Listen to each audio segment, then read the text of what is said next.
It's Friday, then it's Saturday, Sunday. This is on you! Tell us what we want to hear. We need your help. We're going to give it to him. Just Anthony. He's going to get it all.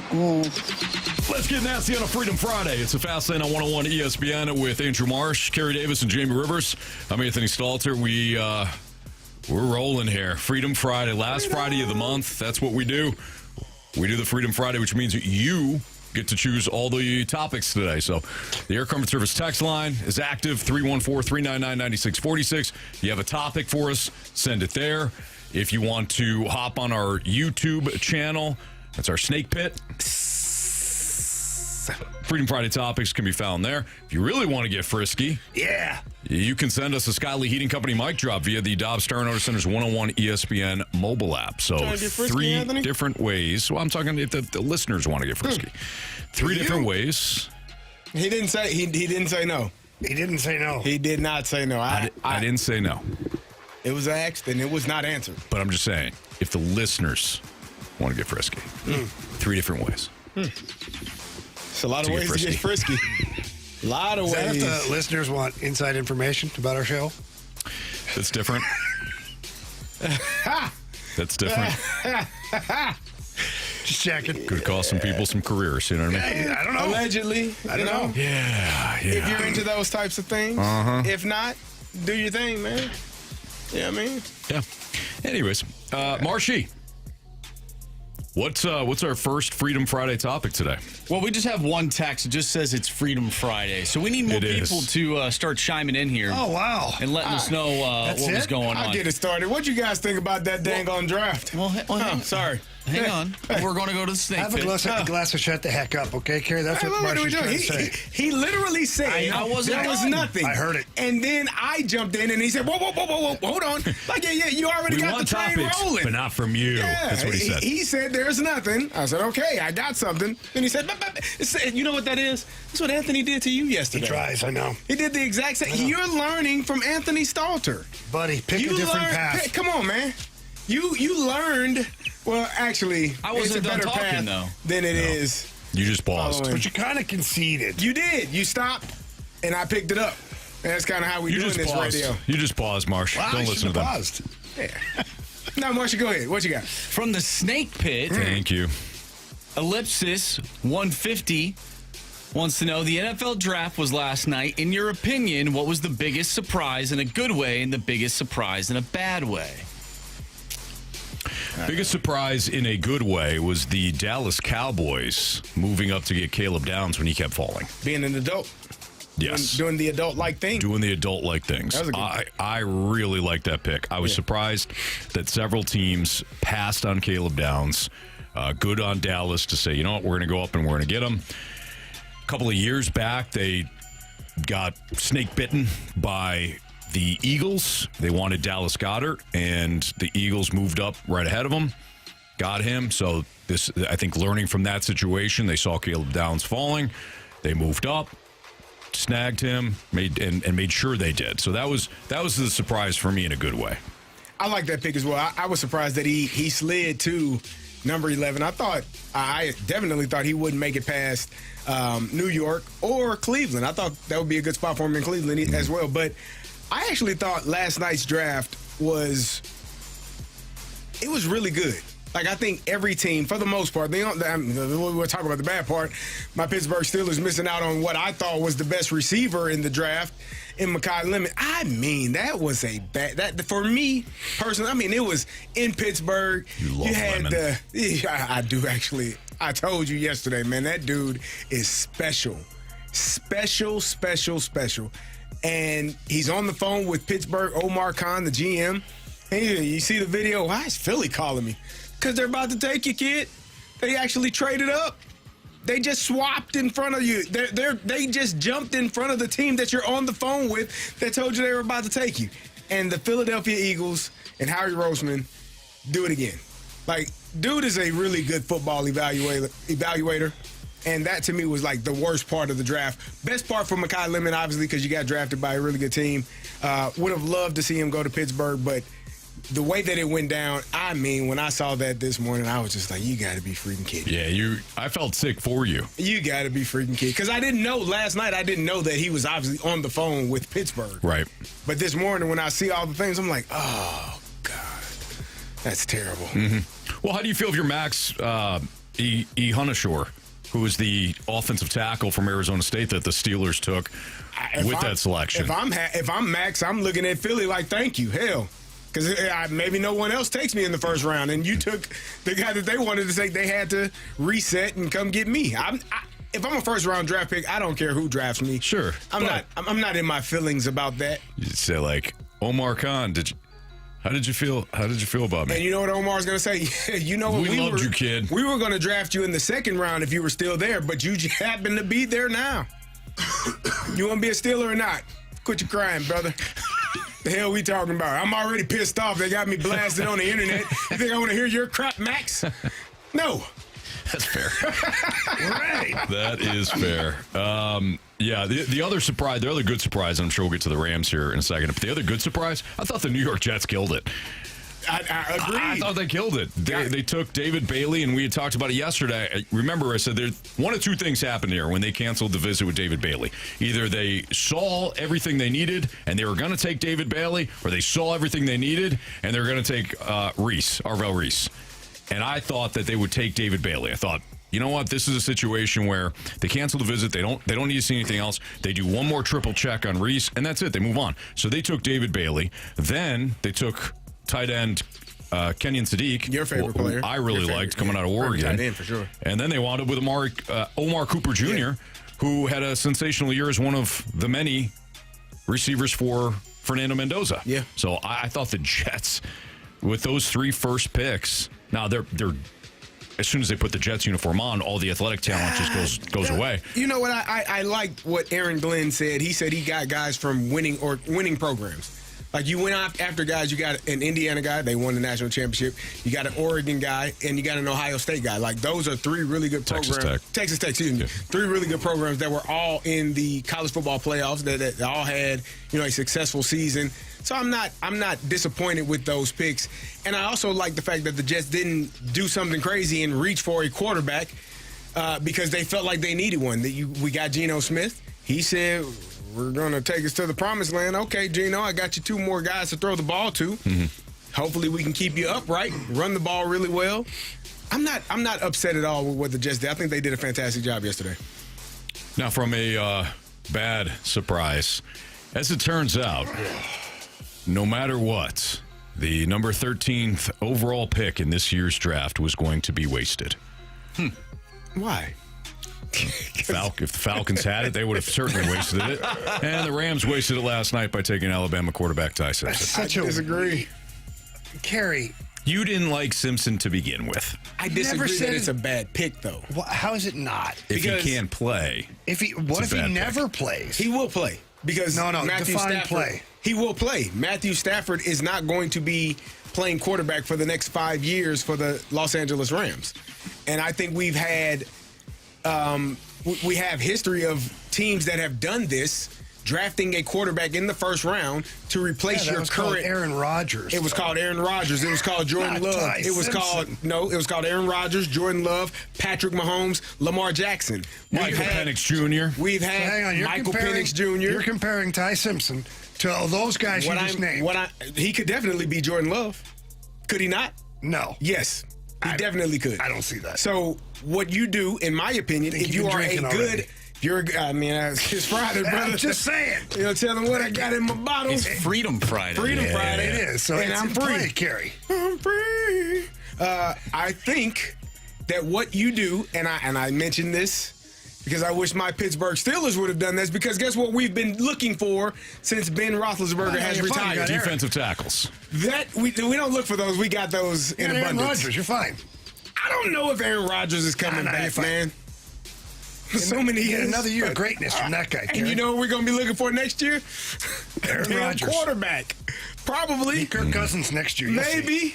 That's what Pittsburgh does. That's what most teams do. And I think the good teams are realizing, hey, man, if we can draft a guy, have him sit for a year or two, still have 3 years 3 to 4 years of contract left where we can figure out what he is, I'm not mad about it. And I also said this.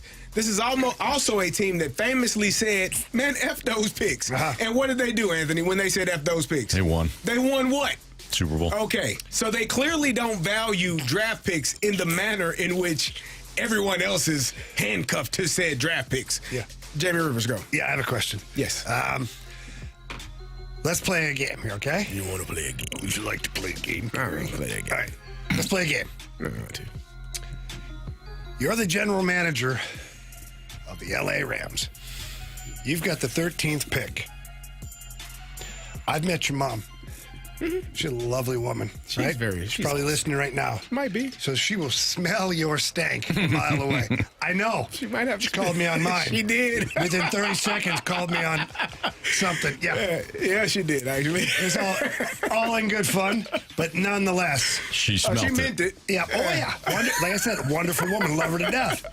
So she's listening right now. You're the GM of the Rams. Yeah. That's your pick at 13? No, Not an if. Your job right now depends on it. But I'm Les Snead, and I'm the Rams general Carey manager. Davis and is the general manager. I'm the general Same manager. situation, I don't only want you you're to think replacing like Les Snead. I wouldn't have a problem with it, yes. I didn't ask you that. Because That's not the question. I have a team that Did I ask you if you had a problem with it? No, you asked him what his pick would be. What would your pick be? I would look at Ty Simpson and say that is a fantastic pick. That's a and I don't lie. have I'm not. But you still didn't answer because I would look.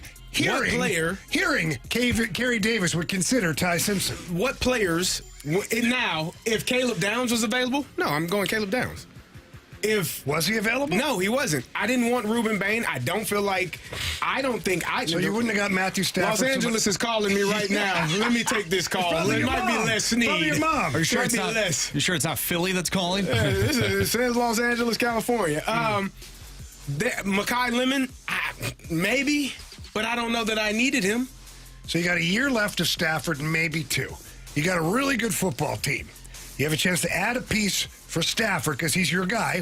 Sean McVay said, make no mistake, he's our guy. This is his team. And you're going to go and throw a backup QB maybe with your 13th overall pick. What else do Carey I Davis. need? What else do I need? It's also my job as the general manager to plan for the future. I feel like the team that I have right now is capable. They were capable of winning a Super Bowl last year, knocking on the door. Mm-hmm.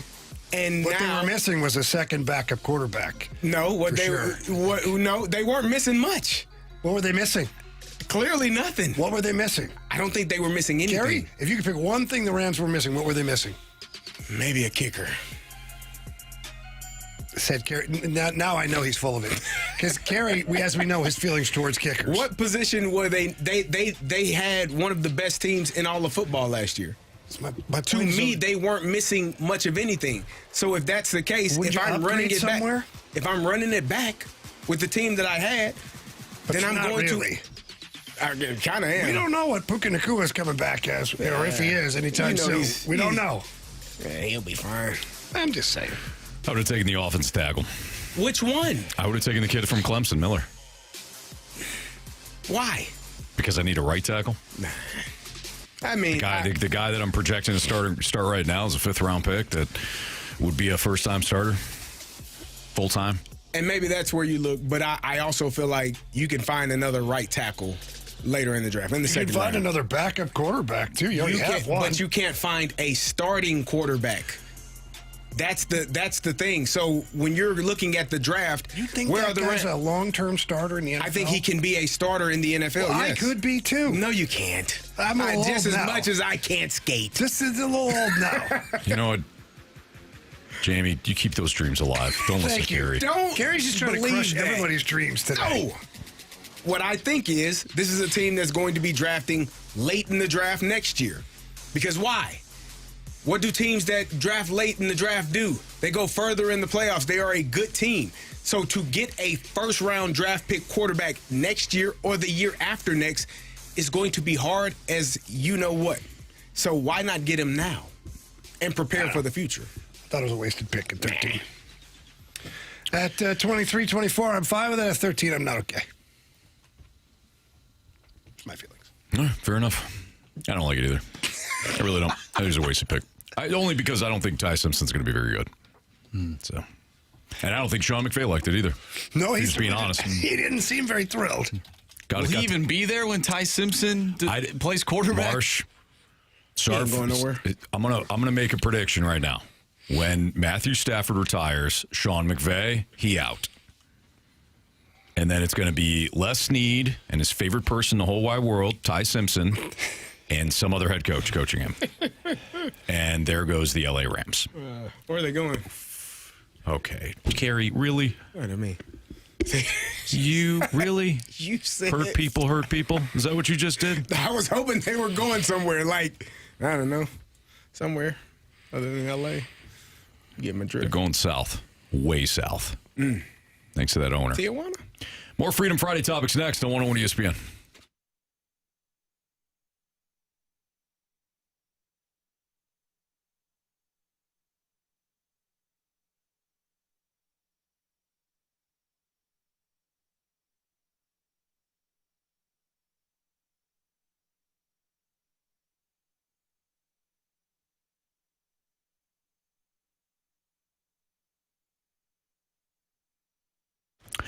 Hey, throughout the month of April, which is it's winding down, so get out to Auto Centers, Nissan, Herculaneum. But throughout the month of April, they've got all kinds of great deals. New Rogue, Pathfinder, Murano, Frontier models, they're all eligible for up to zero payments for 6 months, zero money down, and 0% APR for 60 months. So if you're looking at any of those models, those are the great deals going on. Maybe you're looking at a 2025 model. Those vehicles have been discounted up to $11,000 off MSRP, and select used vehicles, different makes, different models, not all Nissan, they qualify for zero down and no payments for 3 months. But that's not all. At AutoCentersNissan.com, if you choose a vehicle, and all the vehicles are eligible for this, you choose a vehicle and then hit the Claim My Buyer's Bonus button. It's a green button that you'll see at AutoCentersNissan.com after you choose your vehicle. Those vehicles are up to $1,000 in additional savings. So they've got the deals. They've got the selection. They've got over 1,000 used and new and used vehicles all in one location out in Herculaneum. You will find your next new ride at Auto Centers Nissan or AutoCentersNissan.com. Tell them Stalter sent you.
It's Freedom Friday here in the Fast Lane on 101 ESPN. Andrew Marsh, Carey Davis, Jamie Rivers. I'm Anthony Stalter. Marsh, what do you got for our next Freedom Friday topic? All right, from the 314, would you like the Cardinals if they had Wilson Contreras and Brendan Donovan with Alec Burleson in left field and Sonny Gray in the starting rotation alongside Dustin May? Sure, but that is a short-term thought. So what the texter is essentially saying is the Cardinals right now have been competitive through the first 3.5 weeks of the season. Imagine if they had those guys. Mm-hmm. But that's a short-term viewpoint. Beyond that, you're still blocking some of the young guys that you are now having a full opportunity to look at. So I like the situation where they're at right now. You already know what Wilson Contreras can do. Eventually his contract's going to be up. You already know what Sonny Gray can do. Eventually his contract is going to be up. Donovan was a little different because Donovan, you could, pay and keep him for 4, 5, 6 years. But when it comes to those other guys, yeah, they may make you better now, maybe. But you're still not getting the look at those young guys that you've wanted to this entire time. That's the biggest reason why you would move on from them. Outside of the fact that you also got what I hope is, and we all hope, is some good organizational depth. Guys like Dobbins and eventually, Richard Fitz when he's healthy. So I'm completely fine with the long-term view that the Cardinals have. I don't think they should be short-sighted with this. I think they did well. Yeah, I agree. If they change course now and they started to become very reactionary, how is that any different than what they've been? Great point. And because, what are you really going to acquire right now or even in the near future? You're not. Mm-hmm. Or even at the deadline. To get something good at the deadline, you're going to have to open up the cabinets and say, here's a whole bunch of young prospects, the ones you just went and got. Right. For what? This is where the discipline of the president of baseball operations has to stay strong. Chaim Bloom has to almost ignore some of the white noise of. It's hard because that white noise is Cardinals fans who are excited. It's Cardinals fans who are being blown away by the team not stinking. It's Cardinals fans that are optimistic. You know what I'm saying? Absolutely. So that's the white noise. Instead of it being the Cardinals stink, the DeWallet, all the stuff that's been there in the background in the last couple of years, that's not there. Now it's like, hey, let's go get a pitcher. We could do some but at the same time, he has to ignore that.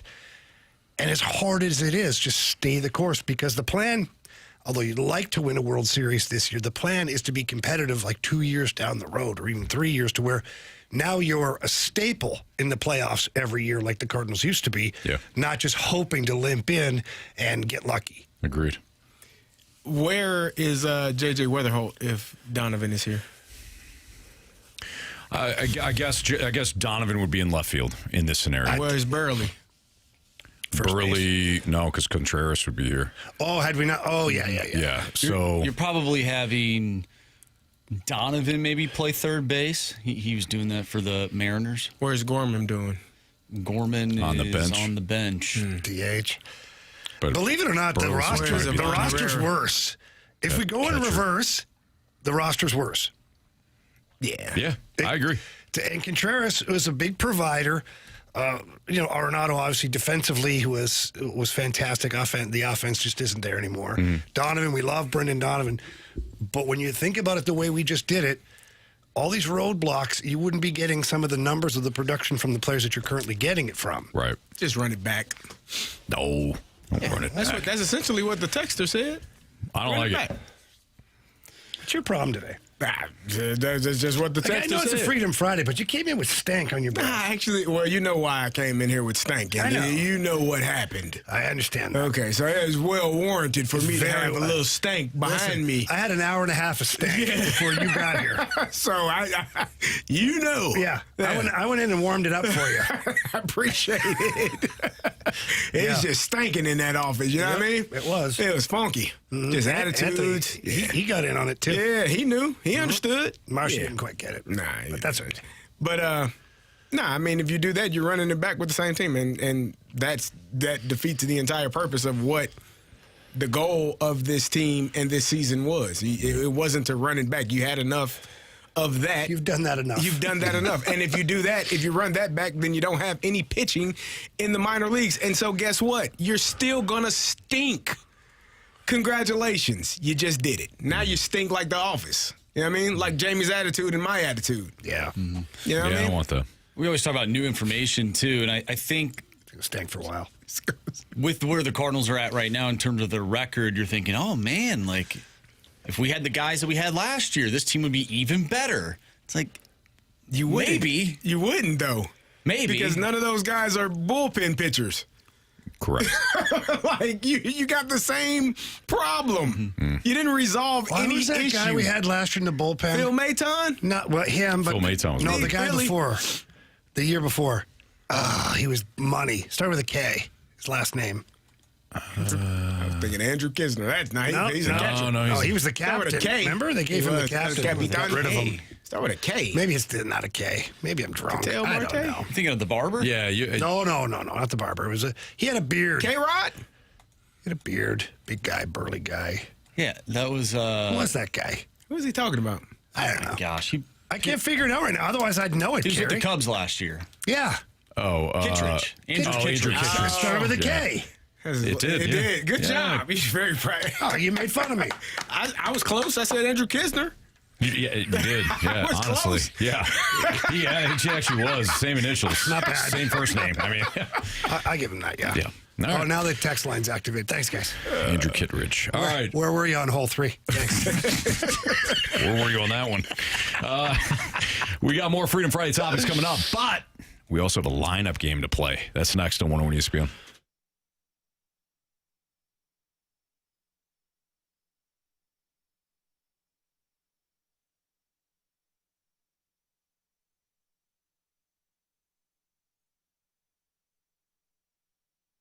Cheap, fun. It's Friday, St. Louis. Let's get dirty over at Dirt Cheap. I know myself. I've already jumped on the app. By the way, they have a great app. Download the Dirt Cheap app. It has a loyalty program. Every time you purchase something, you just punch in your phone number, and it gives you points that you can use in store. You can also use it to place an order to pick up later. I've done that. On the way home, I'm going to stop at the old Kisker location, pull over, get my stuff, and going to have a great weekend. And as far as beer is concerned, so many selections, anything you want for beer. And they're even carrying the Zwickel Light from Urban Chestnut. You know, that's a personal favorite of mine. The bourbons are flowing. I got myself a bottle of Buffalo Trace and a bottle of smoked maple, the Knob Creek smoked maple. It's really, really good. You can do all that too over at Dirt Cheap. No matter what's going on here, whether it's springtime, summertime, party time, downtime, playoffs that you're watching on TV, Dirt Cheap just takes great care of you. The staff is phenomenal. And again, the name Dirt Cheap is about the price, not the product. You can check out events, too, on the app. You can also look for in-store specials, and there's tasting. Sometimes there's really cool bourbon tastings that go on, but you can only get that information by having the app. So again, download that app. You can also get all the information you're looking for at dirtcheapfunfun.com. That's dirtcheapfunfun.com. Remember to have fun out there. Please be careful, though.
101 ESPN Sports Center. I'm Andrew Marsh. It's time for a Sports Center update brought to you by Saliga Heating and Cooling. We are off early today. We have NFL Draft Day 2 coverage starting at 5 o'clock. So we are off early. Tonight, the Cardinals take on the Seattle Mariners. Andre Palante on the mound for the Cardinals. He'll face off against George Kirby. First pitch tonight from Busch is at 7:15. And with that being said, it is time to play the lineup game. The lineup game is next, right here in the Fast Lane. I'm Andrew Marsh, and the Sports Center update is brought to you by Saliga Heating and Cooling, a Daikin heating and air conditioning dealer.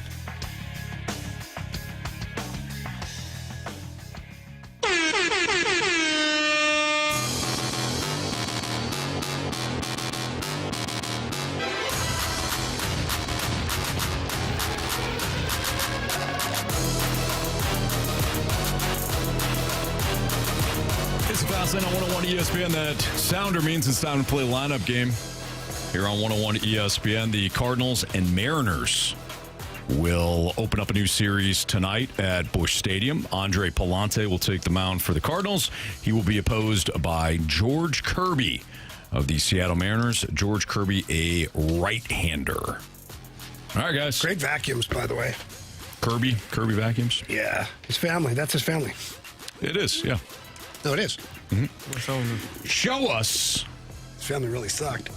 JJ Weatherholt. What's the best kind of fireworks fly? Wouldn't you like to know, Weather Boy? Not as much as the Hoover family, though. Oh, gosh. The Dyson family. Yeah, shark. What do you got at home? What does the Stalter house have? We got a Dyson. I got a shark.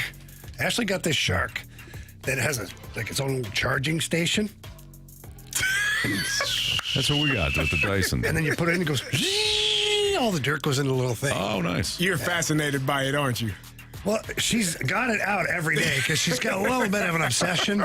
We have 3 dogs. Oh, well. Oh, you're cleaning it up. You got a lot of Still, hair. like sometimes I'm like, honey, there's no hair there. You don't see it. It's got a little headlight and stuff. Do you guys mind vacuuming? I don't. I actually kind of like it. Out of all the teaching your kids what to vacuum up and what not to vacuum up is like a task in itself. Because my son, my daughter too, when they first started vacuuming, it's like anything on the floor can get vacuumed, right? No. What are we doing? What is that noise? No, it is harder. I didn't mind vacuuming. Like we had in my old house, had more carpet, and in the new house, I have like hardly any carpet. So like as she's vacuuming the hardwood floor, I'm like, honey, like what are you doing? Like I feel like, I don't know. Feels weird. Sit down. It's like just enjoy let it go. yourself. Hey, Elsa, let it go. I feel like vacuuming is like the indoor version of mowing a lawn because you can get the nice, very relaxing. Unless you don't have lines, the nice lines. Yeah, it looks you're like the Zamboni guy that Monty doesn't like. You're all over the place. You know. I agree with you, Omar. A nice carpet line is good. You're right with the hardwood floors. I used to love the little patterns you could make. Yeah. I think if you do that, you might have some issues. I don't know. What's that? You spend that much time vacuuming, like, to get it perfectly aligned. Now, grass is nice. Not perfectly you either aligned. have standards or you don't. I don't have those standards. Well, like, I like the grass when it looks. Now that to me, I listen. I like when my guy goes like cross-eyed. You spend time doing that. The other half is like that. To me is an art that you put in the yard. That's an art. Yeah. But when the you're kids are in the house, baseball, if you're gonna throw an arch in the field for them, you don't generally walk on the grass every day, right? But you walk on the carpet. So people that spend that much time getting those lines just for somebody to come step on it, like I think you got a bit of a problem. Well, how do you think the golf course guys feel then? Like they get out there, the golf course is beautiful, and then they see some guy that's 12 beers deep hacking a 1.5 foot hole into the thing, and that's me. Not raking the thing, and then but then he's got to go back the next day, make it look beautiful, and he's proud of his work. Just be proud of your work. Indoors is weird. Outdoors, fine. All right, show me. Ivan Herrera. Ivan. That's his name. Designated hitter. That's cool with Ivan. me. Yeah, he's Russian in this other side. No, that is his name. That's how you pronounce it. It's not Ivan. I was watching the interview yesterday with Jordan Walker and Danny Welkman, and when Ivan, he hit a shot to center field, And Jordan was like, Ivan got a hold of that one. And then when he came to the dugout, Just he because said, Jordan Walker said it? I'm going to assume that we've heard them call him Ivan before. And then he said, good job, I. Like, obviously his name starts with that, but it's Ivan. Say E? That'd be kind of... But his name, we should do some, it's Ivan Herrera. It's not Ivan. We have been butchering that man's name. Yeah, see, Anthony? Let's call him Herrera. I called him man Ivan. That's his damn name. Okay, Carey. Jeez. I'm with Carey. Your standards have got to be You want us to call you Tony? You don't like it. Your mom hates it. You got to deal with my mom. That's a problem. That's true. Show us Alec Burleson. He's not some magic star. What? You're insane. He's a huge star at this specific sliver of time. Jaywalk back in the lineup. Yeah. Show us Jordan Walker. That one touched the ground. That one touched the ground. Yeah. What's going on there? I'm just fixing something that's been bugging me. Wait a minute. What have we here? I got some... I've received some text messages from Homestead. Piss off, babe. Let me vacuum. It's my version of mowing the lawn. Honey, you do a fantastic job. And I, for one, thank you for your service. Jeez. Ashley, keep doing what you're doing, okay? You're doing God's work in some respects. Yeah. All right. I know the feeling. Gorman.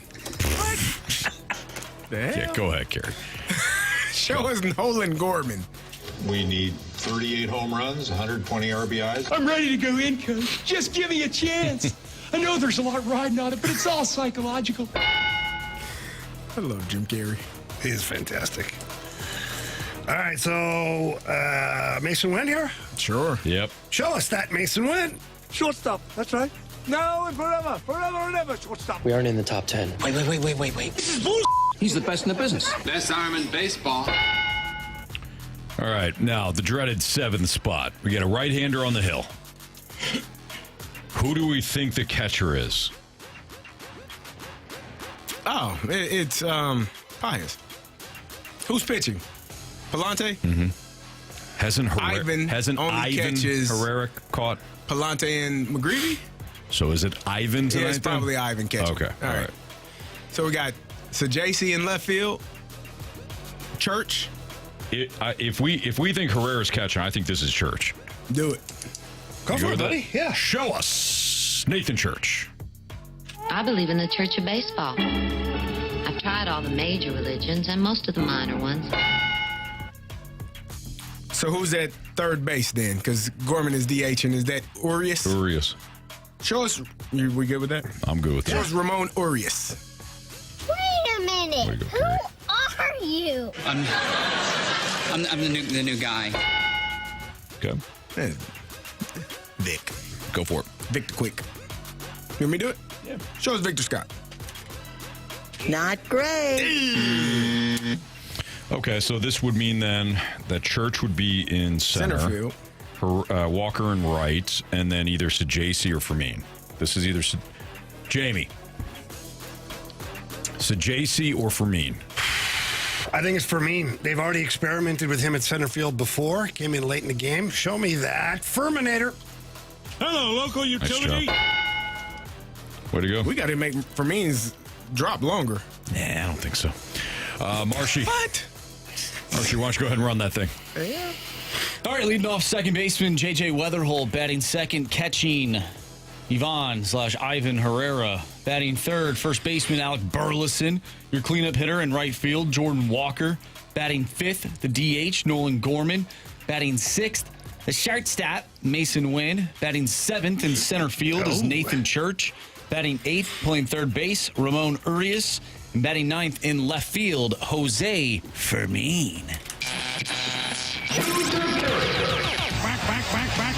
Back. Stay fair! Stay fair! Go foul! I don't believe what I just saw. Home run. Okay. Standings. All right, so I have 7 points. Jamie has 5. Carey has 2. Anthony, you have 1. And tonight, I'm going with Mason Wynn. Wow. Remind me, same rules apply for home runs as goals, right? So, like, If you get a hit, if you 3, yeah, you Three, 10. 10 points. Yeah. love it. Sure. I mean, the odds are with you. May the odds be ever in your favor. And if you pinch hit home run, it's 10. Mm-hmm. Yes, correct. Off the bench is 10. Yeah. You ever wonder why they say that in that documentary?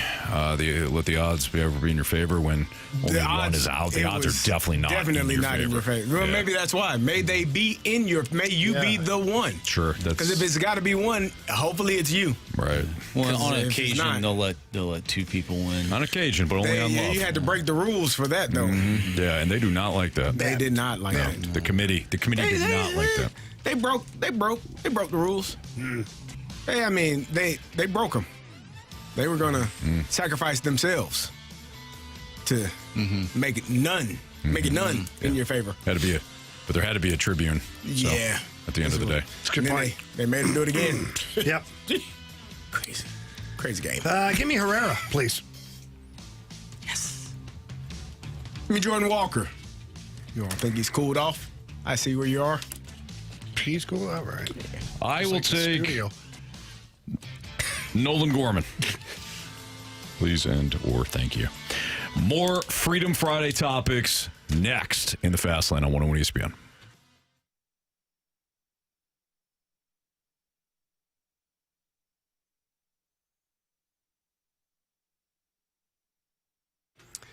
FanDuel is serving up a happy hour every day during the playoffs. We're talking special drops you won't want to miss, from profit boost to bonus bets and more.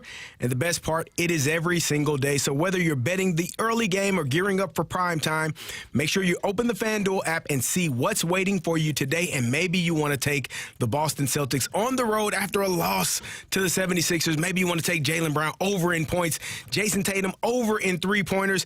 Maybe you're looking at the Rockets and the Lakers and you love Kevin Durant in points, rebounds, and assists. Make your decision. Just head to FanDuel.com/local to get started. That's FanDuel.com/local. FanDuel, an official partner of the NBA, must be 21 plus and present in Missouri. Opt-in required. Rewards are non-withdrawable. Restrictions apply, including bonus and token expiration, leg requirements, and max wager amount. Gambling problem? Call 1-800-GAMBLER. That's 1-800-GAMBLER.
Friday, which means you get to choose all of our topics throughout the show today. By the way, we're off a little early tonight. 5 o'clock, we've got the NFL Draft Night 2 for you.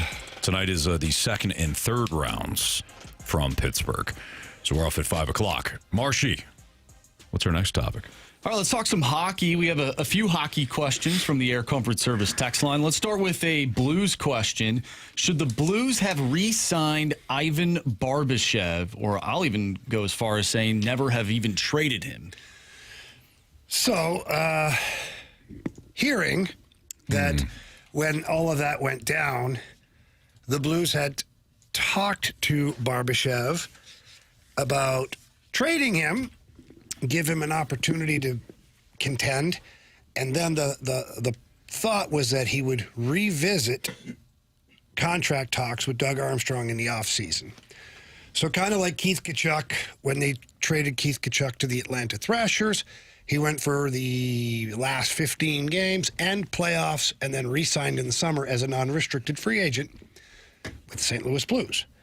That was, I believe, to be at least the thought process. Barbashev goes, wins the Stanley Cup, goes from playing third and fourth line for the Blues to playing on a line with Jack Eichel and Mark Stone in the playoffs. So first line, he plays first or second line depending on the day of the week. He also plays second power play for the Vegas Golden Knights, got himself a nice contract. So unfortunately, the plan, I believe, was to bring him back. But the Vegas Golden Knights went and won a Stanley Cup, gave him a bunch of money, and also gave him a bigger role on the team. And there was no state tax either. So he's making even more money. So it's tough. It's not because I don't think let me rephrase it. There was an appetite from Army to bring him back. It just didn't work out. Fair. Yeah. And that stinks because I feel like he is the exact type of player that you are missing right now. I totally agree. I think he would be a fantastic second-line left winger playing with whomever you have in the middle of the ice. In fact, he could sub in as a second-line center or third-line center because that's what he was drafted into the league as a center iceman. I love Barbie. I love what he brings to the table every night. He's a passionate guy. He blocks shots. He hits. He can fight. He scores goals. He goes to the front of the net. You're right. Checks all the boxes of a player that you're looking for right now. It just was a moment in time where the Blues were liquidating any unrestricted free agents. I believe Barbie may have been the only one that they liquidated that they were wanting to kick the tires on again come the offseason. So our next question, still a hockey question, has to do with the Carolina Hurricanes. And that question, I actually just deleted it. Let me pull it back up. It did toggle on me, gentlemen. I'm so sorry. The Hurricanes seem to play very disciplined hockey. Is that their style, or are the Senators making them look like a defensive juggernaut? No, that's their style of play. The Hurricanes are super aggressive. Their forecheck basically is a five-man press. So in certain situations where teams, a defenseman on the weak side, where the puck isn't, would always be instructed that if the puck goes all the way around to the weak side, that defenseman has enough time to pinch down the wall and try to keep the puck in. It's frowned upon defensemen on the strong side of the ice to press up on that side because it's a very low percentage play. The Hurricanes press everywhere. And they always have a forward back in that spot. They're super, super systematically disciplined. They cut the ice in half on your way up the ice, so they have 5 guys on one half of the ice while you only have 3. So the good teams figure out a way to get the puck back around, usually a hinge play where put it up the wall on the strong side, wait for that pressure to come, bump it backwards to your defenseman, and then up the far side where there's nobody. And that really opens it up. That breaks down their neutral zone forecheck. But, yeah, they're extremely disciplined. Where they're going to fall short, in my opinion, is where they always fall short. When things get really physically demanding, I just don't think they have the personnel to do it. They don't have the grittiness per player to get it done. And that's why they've fallen short year after year after year in the last, 3, 4, 5 years now. They've been in the conversation, yet have yet to make the Stanley Cup final. And 2 years in a row they were swept 4-0 in the Eastern Conference Final. Last year was 4-1 the games. So there you have it. Now, is that, and we talked about their ownership earlier in the week, is that an ownership thing in terms of getting the right personnel in there, or is that more so a coaching thing? I would have to lean more towards roster construction because I think they have one heck of a coach. Well, they arguably have one of the best coach teams in the league for the last 5-6 years. Rod Brindamore's incredible at what he does. And to just talk about how airtight their systems are, that's a coaching thing. That's demands, that's expectations, that's standards that you're setting. The owner's just not willing to go. Like, he wants to draft and develop from within for the most part, which is fine. But anytime he's had a chance to go hit a home run, he just doesn't. Now, that being said, he did trade for Mikko Rantanen. Rantanen hated his time in Carolina, didn't want to be there. So then they pivoted, and they did the best they could with what was going on. But this offseason, they could have really went out there and got some grit. And he just, in my opinion, he didn't want to spend. He would have had to overspend for a player, meaning if it's a $3 million player, he may have had to go to $4 million. And he didn't want to do that. So, good luck to Tom Dundon. Going back to the Barbashev conversation, we get a text from the Air Comfort Service text line. Yet another poorly used player by Berube. What do you make of that comment? Who? Ivan Barbashev. No, he wasn't. Let's evaluate it for a second. Like, who was he leapfrogging in the lineup that was constructed at the time? Like, go back, look at the lineup. He had lots of guys that were proven point getters. So, Barbashev didn't exactly put up big numbers or consistent numbers. He was most remembered for being on that fourth line with Sundqvist and Steen. You had Tarasenko, you had O'Reilly, you had David Perron, you had Carey, you had Thomas. Like, you had some guys that would be, in my opinion, ahead of it. You got the roster pulled up there, Marshy. Barbashev in his 59 games, 10 goals, 19 assists. He was, dash 10 on the year, 36 that was the year he got traded, right? That was the year he got traded. So who are the other forwards? You had Shen. So you have Thomas. Shen, Kyrou, Buchnevich, which at that Buchnevich I would say was a little bit better than what we've seen recently. Thomas, Brandon Saad, a better version of Brandon Saad, who was almost a 20-goal scorer that season. You had Tarasenko, who was also traded at that deadline. Sammy Blais was there. Yeah. I don't know if he was really producing. Yeah, exactly. Ryan O'Reilly there for 40 games. So you probably had 7 or 8 guys ahead of him. Yeah, so you're looking at third line. Third line.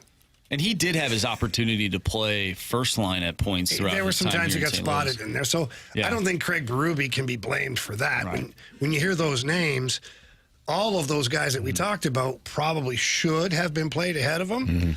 Now, looking at Barbashev now, this is actually, you're getting the best version of Barbashev now, but he's also a veteran player who's played a lot of time in the NHL. Sure. He's also playing with Jack Eichel. That too. Do the Blues have a Jack Eichel on their team? No, I don't think so. Okay. Not yet. Not yet.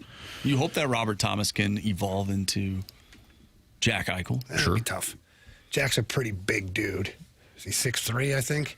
I did say hope. I'm talking about skill set wise. Like Robert Thomas's vision on the ice is incredible. His vision is probably better than Jack Eichel. I will say that for sure. Eichel is definitely improved his two-way game since being in Buffalo. Well, he's considered to be one of the best two-way forwards in the NHL. I think Robert Thomas, his two-way game is pretty top notch for comparable to other centers around the league. I agree. Where it falls short is Jack Eichel physically is a larger human being. So therefore, down low in the defensive zone, down low in the offensive zone, he's more effective, especially when it comes time for playoff time, where every inch is so valuable.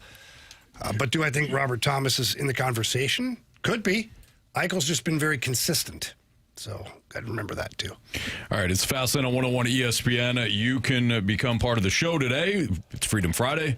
Your topics are welcome. 314-399-9646 to the Air Comfort Service text line. So if you have any topics, send it in. You can also use the 101 ESPN YouTube channel, or Snake Pit.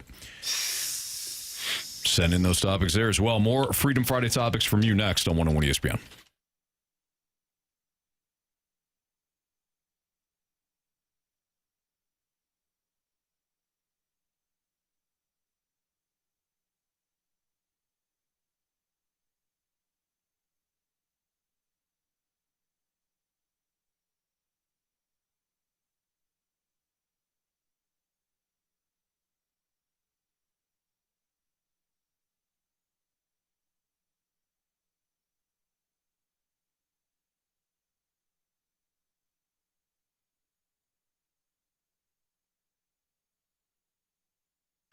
All right. Lots of projects going on. I know I got lots of things going on at the Rivers house these days. But if you're looking to remodel your kitchen or your bathroom specifically, or maybe even that outdoor living space, make E&B Granite your first phone call. They are amazing at what they do. They're very, very up to speed on what's trending, what looks good, what doesn't, what's in, what's out, all of that stuff. They've got you covered. It's pretty easy. Drive down to 6135 Manchester Avenue. They have a great showroom there, and they have an incredible staff there. The in-house design staff is second to none. I did my kitchen. I had no idea what I was doing. They held my hand along the way and just made sure that everything was perfect. The best part about E&B Granite is they have everything on site. So when you're looking at countertops, whether it's granite or marble or soapstone, go to the back of the warehouse and you get to walk and look at all of the different slabs back there. Pick your color, pick your pattern, and they're going to make sure that everything is done perfectly for you. The technicians are the best in the business. Your home will look like it's part of a magazine when they're done with it. I promise you. My kitchen never looked so good as when E&B Granite was done with my remodel. So please give them a call. Tell them Jamie Rivers sent you in. Their phone number is 314-645-9300. Again, that's 314-645-9300. Or you can always visit enbgranite.com.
Your time check is brought to you by Clarkson Jewelers, an officially licensed Rolex jeweler with Andrew Marsh, Carey Davis, and Jamie Rivers. I'm Anthony Stalter. Freedom Friday. That means you get a chance to pick out all the topics for us today. We do this on the last Friday of every month.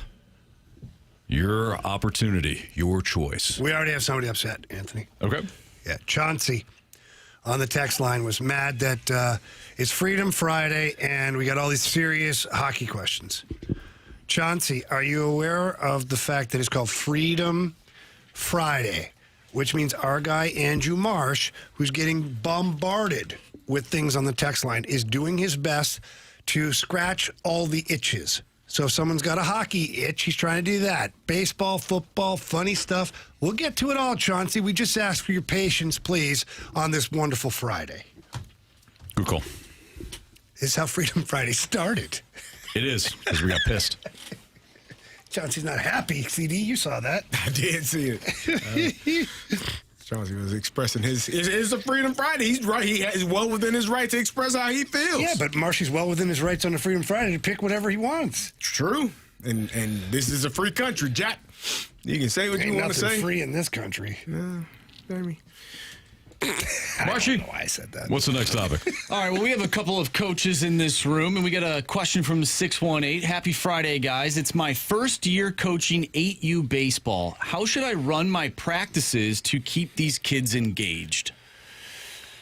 Wow. So I will say what I used to do, and then I'll leave it to you, the baseball expert. No expert.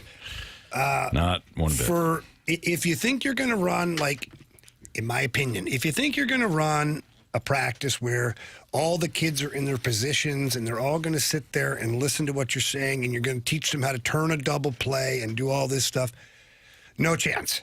My suggestion for that age would be to break up your practice into 3 or 4 areas. So if there's a hitting area, a fielding area, ground ball area, maybe even a base running area, and you teach them all within a certain amount of time, 10 minutes per station. You get 3-4 kids in a station, a parent that's able, you get less kids, more coaching, more reps, and then you blow the whistle, and you rotate to the next station, and then you finish up with a game of, I used to call scrub back home, where you just one batter at a time, and that batter goes, and then once there's an out, first baseman becomes a batter, everybody shifts. So everybody plays every position to get a little bit of a feel for it. Then usually the kids have gotten lots of reps, they learn how to play the game, and hopefully they've had some fun. That's my suggestion. I'm with you. Keep them engaged. If you think that it's going to be as structured as you believe it to be, it's probably not. Ooh. But I think the best thing you can do, I don't know how many players you have, but have multiple assistant coaches or parents that are willing to help. Now, the parents may not know exactly, but as the head coach, your job is to teach the coaches / parents what exactly you want from them so that they can take a group of kids and if you can, kind of rotate around to make sure all the drills that you are asking to be done are done correctly. And I think that's the best way to keep everyone engaged. What the worst thing to do, because this is how kids begin to hate sport, is when they're just standing around with nothing to do because they're not being coached. So keep them busy, keep them engaged. And the coach gets mad because they're not paying attention. Yeah, right. but they're right. doing They're something else. Come on, man. They're bored as all get out. So keep them engaged, keep them practicing, keep them moving around, doing something productive that is, centered to your sport and what you're trying to get them, or their position that you're trying to get them to learn.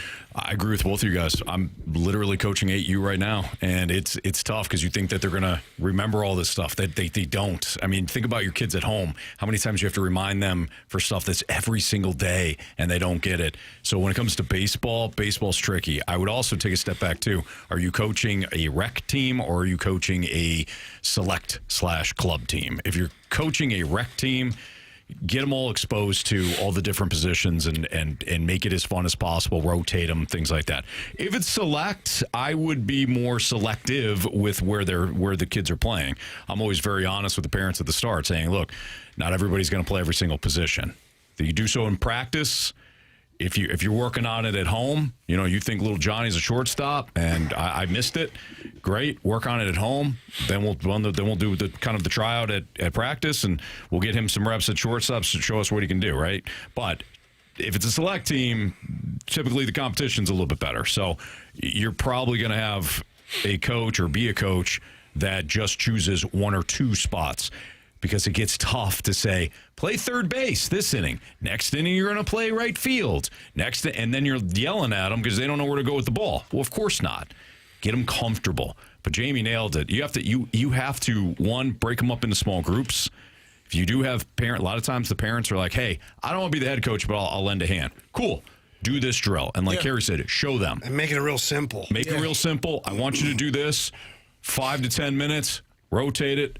5 to 10 minutes, rotate it, and then the last 30 minutes, I typically do some sort of a game that is still instructive. I will literally stand there at home plate saying, outfielders line up. I'll put the ball in play. Outfielders are now running the bases, and I will make a competition out of it. I will say outfielders versus infielders.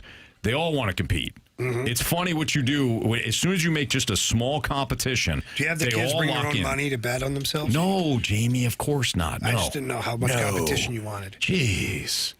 No. If the dads want to do it, the parents, that's fine. Okay. I saw a video. I think the kids may have been older, but like to teach them to how to run first base, like not step on the base. They had the phones. They put their cell phones on the base. And so that way they only hit like the corner where they're going to second base. Because if you step on the main part, you're going to step on the phone. So, yeah, right. But it depends on how engaged or how willing the parents are to let 8-year-olds. Maybe that's for the older kids, a little bit older. Yeah. You don't want any burner phone. Maybe. But just something on the base to kind of. Yeah. And it's also a game. Like, don't step on the object. Make sure you step on this part of the bag so that you're going to second base in the right direction. Yeah. And propelling yourself and not, keeping them engaged, but also teaching them. I think simplicity, that's the key. Like you just saying, okay, the cell phone on the base. I've seen so many drills that are on like Instagram or Facebook, and they're good drills. Don't get me wrong. Well, they look good on Instagram. But holy smokes, the kids are going to be confused. I'm not a big proponent of when you're batting, you're not positioning yourself as if you were a batter. Some of these drills, they have like the feeder turn. You're trying to unlock their hips and all that, but it doesn't translate because they're not standing in the box that way. So I see that crap all the time. There's coaches out there that they try to go like, instead of it being ABC, they're using DEF to try to get to ABC. Right. Where they're teaching kids how to skate backwards on the ice, but they have them holding their stick up above their head. The concept is because it pulls you up and you have to sit back. But then the kids then in a game still aren't doing it because. Right. So I'm like, it's not a game then. Let's not do that. It's not a game scenario. Has your stick on the ice. Let's make your stick on the ice, chest up, butt down. Like, let's take an extra 5 minutes to actually learn how to do it right than to falsify it by tricking the body into a position that it'll never be in a hockey game ever. I couldn't agree more. Yeah. So I guess to wrap it up, smaller groups work best. Get the help that, that anybody offering help, great, take it. Small groups, you gotta make it fun for the kids, and you gotta keep it simple, especially at 8U. Trust me on this; they do not understand where to go with the ball. No, even the better players. Question for you, Anthony, is if the kids don't play every position on the field, how are they ever going to play for the Cardinals? It's a great question. Do you want to get into like the odds of becoming a professional? Every kid. First of all, don't worry about the pros. Every kid's getting a scholarship. Okay, got it. The odds are better there. Yeah. No, that's a good point because the Cardinals want to see you play every spot, especially if you're a catcher. Just know that if you're a shortstop, you won't be for much longer. No. I didn't go there. Yeah, well, Marsh is... that's more than a Cardinals thing. That's a Major League Baseball thing. Yeah, he's not lying on that one. I don't know. We did some stank on it. I play shortstop. No, you don't. Oh, man, I wasn't even talking about you. Yeah. No I idea. think he was talking about you. No idea. Oh, wow. I wasn't. Marshy. I actually wasn't. If you were trying to hurt my guy, I wasn't thinking about you at all, Anthony. Appreciate you, Jamie. That makes you feel any better? No, it doesn't. No. I'd rather take the cut. I was thinking more so if you're shortstop, third baseman, you're going to end up in the outfield. Yeah, probably. Yeah. Okay, so we were chirping. I'm sorry. Chauncey was chirping us. Then we started chirping Chauncey. Then the text line started chirping Chauncey. But Chauncey has a question for us. No, Good. Chauncey doesn't get on here now. Yes, he does. No, he already got too much. It's a Freedom Friday, and right. Chauncey is a loyal listener. I'll tell you what. We'll take the question from Chauncey, but it's under review. Wow. Okay, so Chauncey wants to know, which sport holds the most athletic personnel, and do you think a pro athlete could make it through a David Goggins workout? I think what's a David Goggins it's one of those. It's like a military, endurance based. It's wild what he does. Some of the stuff, but like some of the stuff he's doing. Here's the problem, and Carey and Anthony, we've all been athletes and we've all worked out. If you're used to a certain workout, yes, you can execute said workout with ease. If I do my daily routine and this is part of my stuff, and you don't do it on a regular basis, you're going to struggle 100%. To do what I'm doing. Yeah, it's your I will workout. struggle to what you're doing on a regular basis, which is why I think it's fun. Sometimes it's essential to throw in a workout with a buddy or your brother or somebody that does something a little different, a little muscle confusion for you. Yeah. You get a little better workout. So David Goggins, I have nothing but respect for his workouts. What he's able to do is crazy. Much respect. However, if you gave an athlete 2 months, 3 months Well, I think there would be some that would be able to do it that same day because it depends on like your body makeup, your body composition. Some people. It depends what kind of athlete. Right. What kind of athlete he does a lot of like the explosive stuff. Yeah. I'm not going to take an offensive lineman and tell him, hey, you're going to go do workout with David Goggins. It depends on the body type, the how your body responds to. Are you an athlete that can do endurance type of workouts, or are you kind of an explosive strength type of workout? Or are you a combination of the two? So, yeah, I think that they can. I think it would be harder for probably David Goggins to do a skill-specific positional workout than it would be for an athlete to do Let's see him his skate. type. There you go. Right. And maybe he can skate. I don't know. Throw a football. Can he linebacker. skate as good as Connor McDavid? Probably not. Can he play football as good as Correct. Player X? Can exactly. That's what I'm saying. Everybody has their area of expertise. Can he skate backwards with his hands up in the air? He might. That's what I want to know. He might. He might have to. When you were saying the only thing that matters. It reminded me of I don't know the guy's name, but I'm sure you've seen the videos of the skills coach on the internet who does all those crazy things. Do you know who I'm talking about? Yeah, I make fun of this guy. I haven't nonstop. seen it in a while. And the guy with the tracksuit and the ball hat on? Yes. Yeah. I don't know who it is, but the worst part is that people are giving this guy money to teach their kids. Oh, boy. And the way it's, oh, my goodness. He was what you would call, he's an influencer / Instagram coach. Okay. Like everything is about the show. Yeah. And like the more trinkety stuff you can have on the ice and crazier things you can do, like, meanwhile, none of it translates to an actual game. Right. Yeah, I've seen a It's lot like of just bench press, squat, do your barbell curls. It all comes back to say your prayers, eat your vitamins. It really, we got all these different kinds of workouts and things like that. It's like, why don't you just get under a barbell? Yeah. They do that in football too. They have people like that where you're like, this does not translate Yeah, you at got all. a lot of people that are training athletes that you're looking at. I think the most important thing, like Jamie said, when you're doing a drill, you should be able to show video of that specific drill and how it translates to your sport or your position. And at no point, like you said, are you going to be skating backwards with your stick above your head. If you are, you ain't going to be around for very long. Right. So I think everything you're doing should be transitional into your sport, into your position, and make it so when you're showing them, especially now, because kids ask, well, why? Why are we doing this? Which I hate, and I'm still processing that, because I said so. Which, okay, no. Here's why. Because this is how it works, and this is what you need to do, and this is how, this translates to what we're trying to show you. So I think it's definitely the most important thing, because it's ridiculous at times watching some of these videos and seeing some of these workouts. So old bastard of Belleville, says, I used to fly Navy SEAL teams around when I was in the Navy, and let me tell you, David Goggins is more than an athlete. Very few people in the world can do what he does. Well, one thing, I'll just say this, is we've never knocked him. Never said one negative thing about what he's doing. But he also would have trouble doing some of the things that we consider to be. It's any workout. It's anything. It's any workout. There was I used to work at a gym a long time ago, and there's this really big dude there that also worked there, and we were eating lunch one time, and like he said, you couldn't do my workout, and he got to me, he goes, and I'm like, you're right, I can't do your workout. Whatever you've been training for, I can't do. Yeah. I'll stop you there, champ. I go, but chances are you can't do my workout either. You haven't been training for my workout. It's nothing to do with toughness. It's got nothing to do with strength. It's got nothing to do with, athleticism. You've been training with your workout. Like, it's the dumbest thing in the world. What do you do? Then he got up and I quit the next day. So The one, there's a guy, Devin Larratt. I don't know if you guys know who he is.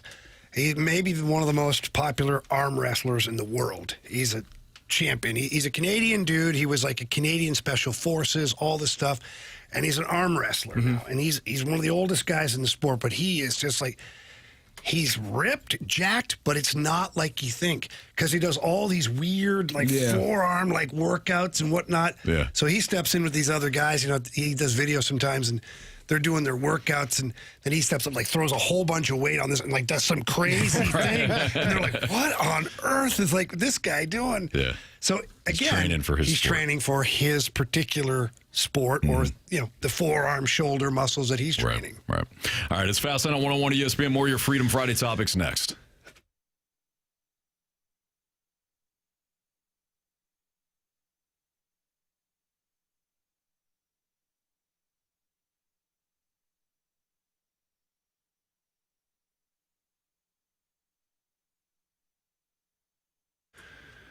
All right, NHL playoffs again tonight. I've been ice cold here recently. Not great, but tonight I love a play here that my friends over at Circa don't like. They've got the Montreal Canadiens at plus 102 on the money line. I like the Canadiens tonight. It is a tough building for the Lightning to go in there and play a playoff game. Give me them Canadiens tonight on the money line. So many great plays available over at Circa Sports, but you do have to download the app. Get over to the App Store or the Google Play Store. Find that white logo. Click on that one. That's for the state of Missouri. You sign up, give all your information there, and then you are ready to go. Whether it's player props or parlays that you want to put together, a futures bet, no matter what it is, Circa Sports has got you taken care of. And they really are the best in the business. They got high betting limits, and they celebrate their winners, which is, for me, the greatest thing of all. So, again, download that app on the App Store or the Google Play Store, or you can always visit them at circasports.com. Must be 21 or older. Gambling problem? Call 1-800-GAMBLER.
It's Freedom Friday here in the Fast Lane at 101 ESPN, which means you get to pick out the topics throughout the course of the show today. We always enjoy doing this. Now, Carey, I think this next topic comes from a listener, but via you. Yeah, 636 asks us a question for Freedom Friday.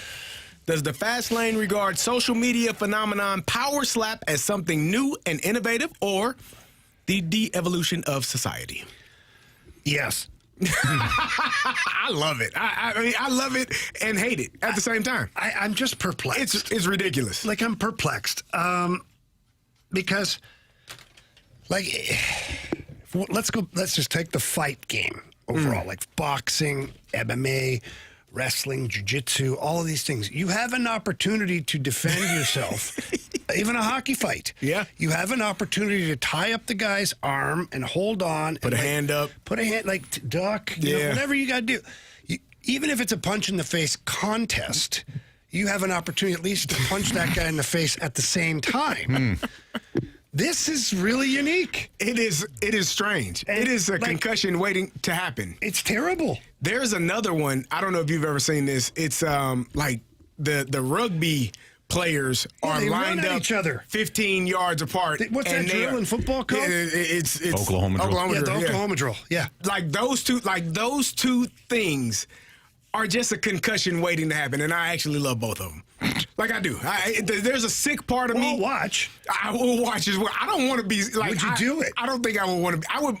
As a younger athlete, I would have done the Oklahoma drill. No, how about the power slap? Right now, I wouldn't do that. Power slap, no, because you might only get one slap, and it might be you being slapped to sleep. I see one guy gets slapped so hard his eye popped out of the socket.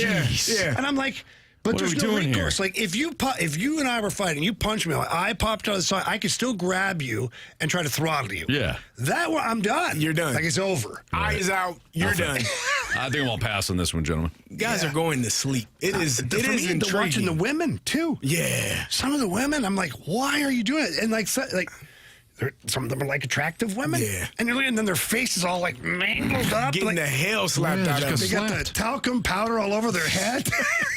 What are we doing here? Who decided that this was who? It started, I believe, in Russia. I was just honestly, I was just gonna say it had to be the Russians. It started. Have you seen some of the stuff in Russia? No. So I don't know how to word this. Guys, what if we slapped each other? Yeah, I'm gonna tiptoe through this one, but they have some of the matches are outnumbered, so they'll put Carey Davis in there against 3 little people. No, okay. And they get out. It's an all-out brawl. I have seen that. Yeah, and then they have on the internet. Then I saw one last week, 2 women versus a man. I did. I think I saw that one. And I'm like, what are we doing here? I don't get it. Yeah. And then they have team fighting in Russia. They have a mat. Yeah. And they just run at each other like Braveheart. And then when you knock your guy out, he gets drug off the mat, you can run over and help your buddy now. I'm like, why would you sign up for this? Desperate for money, maybe. It's the only or thing just I can enjoy think of. fighting. Some people enjoy. There are people that actually enjoy. I don't hate it, but come on. Seems a bit extreme. When you're sitting there, you're squared off with a guy, and all of a sudden you got someone's shoelaces in the side of your face. That's all bad. Because he kicked you in the face. It's all bad.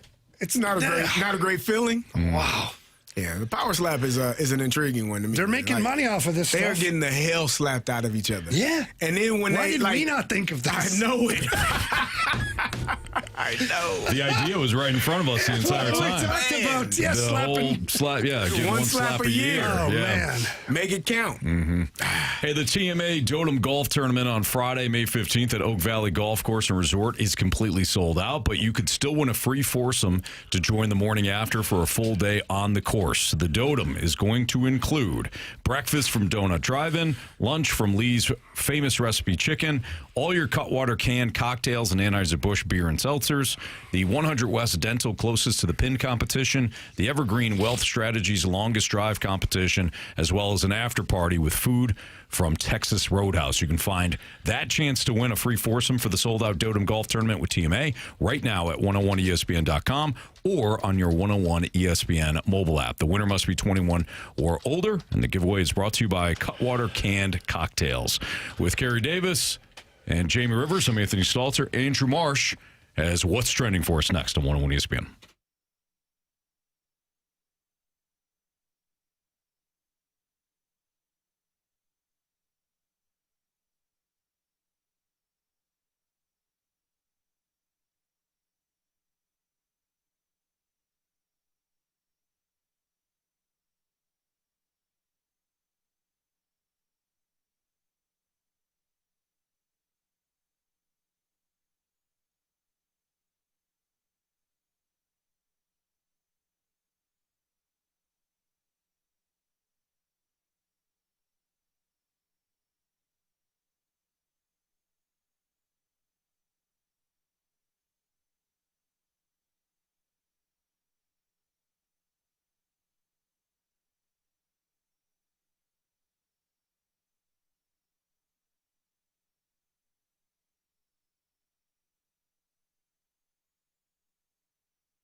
101 ESPN Sports Center.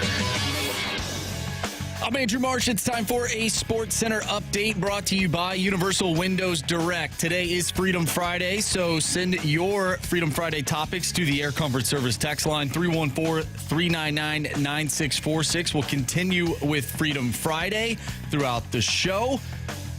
The Cardinals, they're in action tonight, taking on the Seattle Mariners. Andre Pallante on the mound. He'll face George Kirby. First pitch tonight is at 7:15. Tonight on 101 ESPN, starting at 5 o'clock, we will have NFL Draft Day 2 coverage. So, once again, 5 o'clock. We're off early today, but it is Freedom Friday. So, once again, text in to the Air Comfort Service text line 314-399-9646. I'm Andrew Marsh, and the Sports Center update is brought to you by Universal Windows Direct. You'll be saying, I love my windows.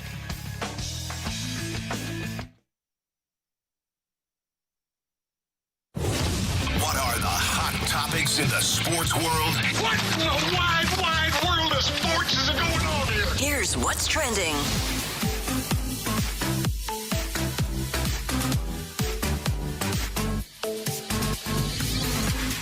Welcome back to the Fast Lane here on 101 ESPN with Anthony Stalter, Jamie Rivers, and Carey Davis. I'm Andrew Marsh, and it's time for What's Trending. We're going to continue Freedom Friday. Last night, night one of the NFL Draft. Tonight, we have night two. We did get a question from the 314, and that question is, which NFL draft pick will have the biggest impact on their team? Oh, wow. This year? Fernando Mendoza. Yeah, he's going. Ty Simpson. Well, maybe in a negative way. That taxi squad's going to be rolling. Well, have you seen that guy hold a clipboard? It is. If Mendoza's the real deal, then he will, hands down, be the one that has the biggest impact on his team. It's not even close. Yeah, because Jeremiah Love is a really nice pick, except for I don't know about that offensive line and what they're going to be able to do to help him out. Mm-hmm. So that kind of nullifies that. The defense is terrible, too. So he's...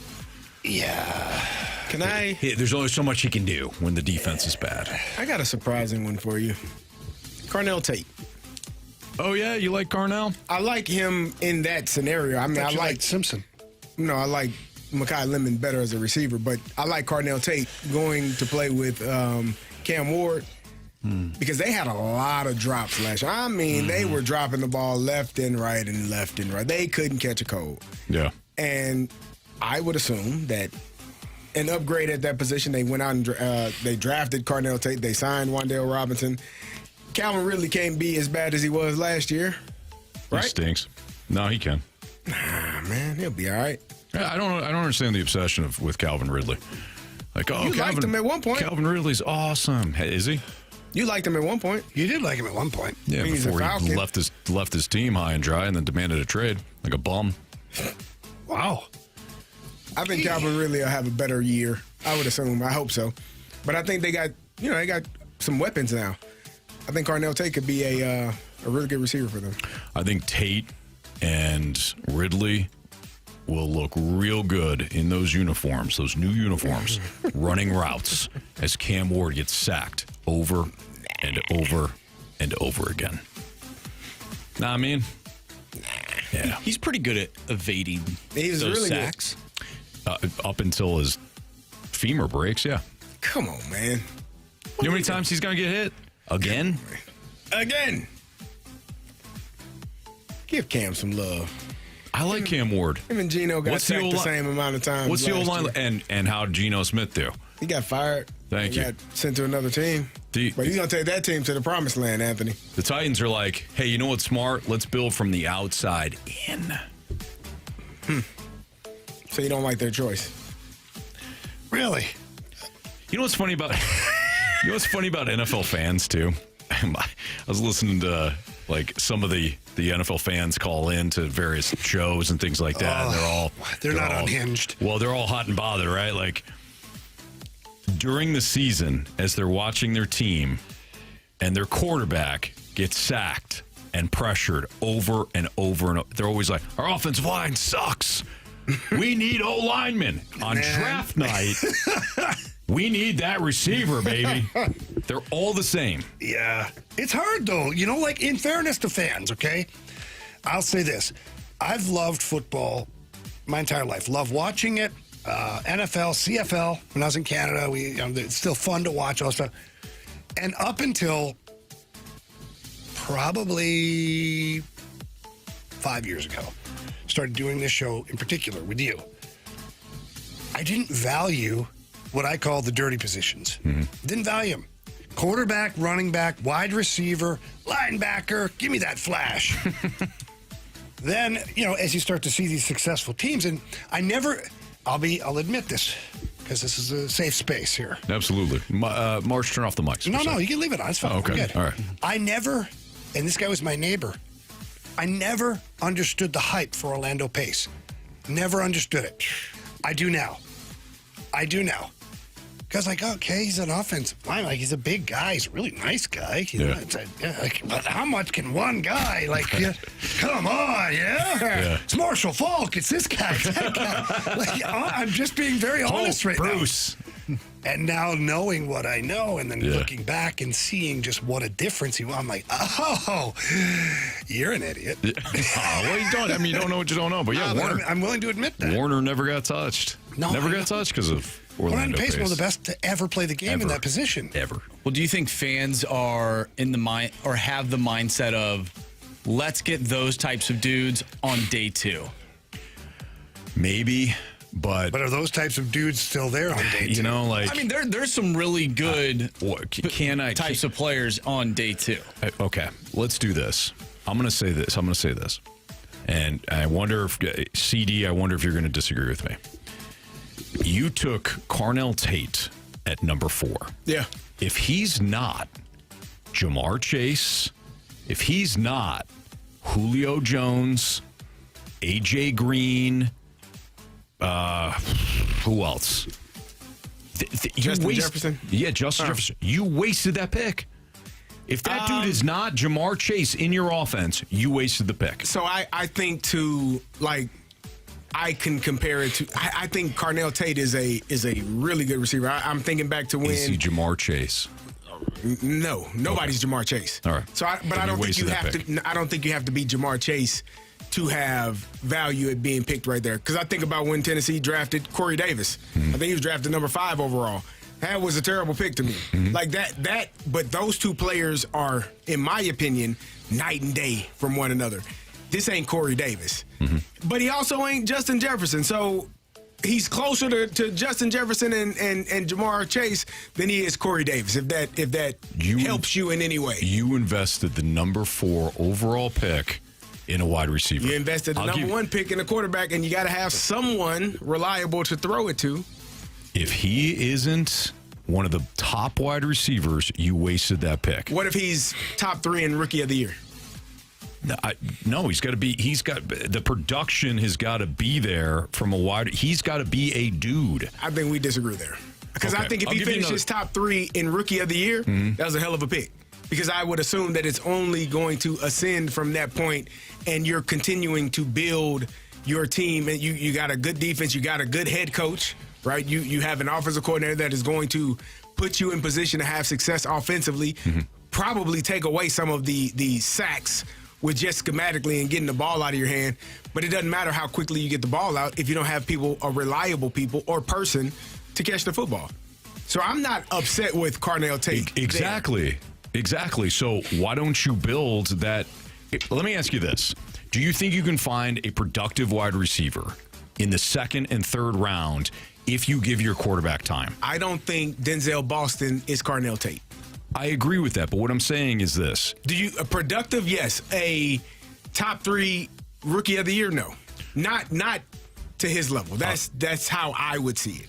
Because Denzel Boston is a 2nd round. He's a guy that's going to be available in the 2nd round right now.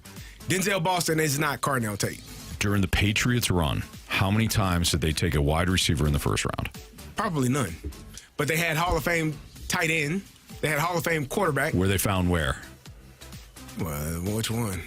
Brady's like that's ridiculous, right? Yeah. Like Brady with the phone. But my Gronkowski, I think, was a 3rd-round pick, right, or second round pick. Only because of back issues. Sure. Gronkowski was a 1st-round talent, but because of his back issues, he slid, and then the other guy slid. Yeah, he had some things going on. He was sliding. My point is they protected Brady. Mm-hmm. They found receivers that worked for him, and they found. I mean, Julian Edelman was a quarterback in college. Yeah. What I'm saying is that's 4th, one organization. 4th overall pick. That dude better be a stud. And maybe I'm a little snake bit here because somebody else was a number 4 overall pick at one point, and I'm still waiting for him to turn into Tony Gonzalez. Oh, and I don't think that's coming. What was Drake drafted? 7th, 8th. Oh, okay. And he's very good. I like Drake London a lot. Tate is Drake London.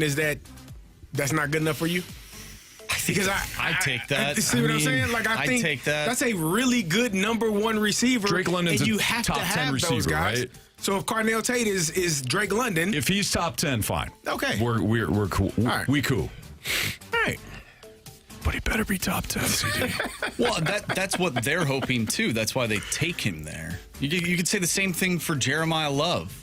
Like, he better be one of the top running backs throughout his tenure. I would say that about Jeremiah Love. That's what happens when you take those skill position players so high. But that's why you take them, right? Because you feel like they're that good. But Marsh, you're passing. Don't forget how much you're passing on more impactful positions. That's my point. But those guys could stink too. I agree with that, right? But if you're going to build a football team, there's a reason why these teams continue to pick high. It's because they get the wide receiver, they get the running back.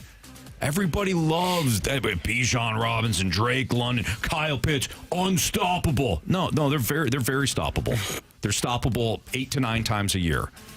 They don't know how to build a football team. The Jets don't know how to build a football team. The Cardinals don't know how to build a football team. Raiders, same deal. Raiders haven't won a playoff game in 23 years. That won't change. Go back through their drafts.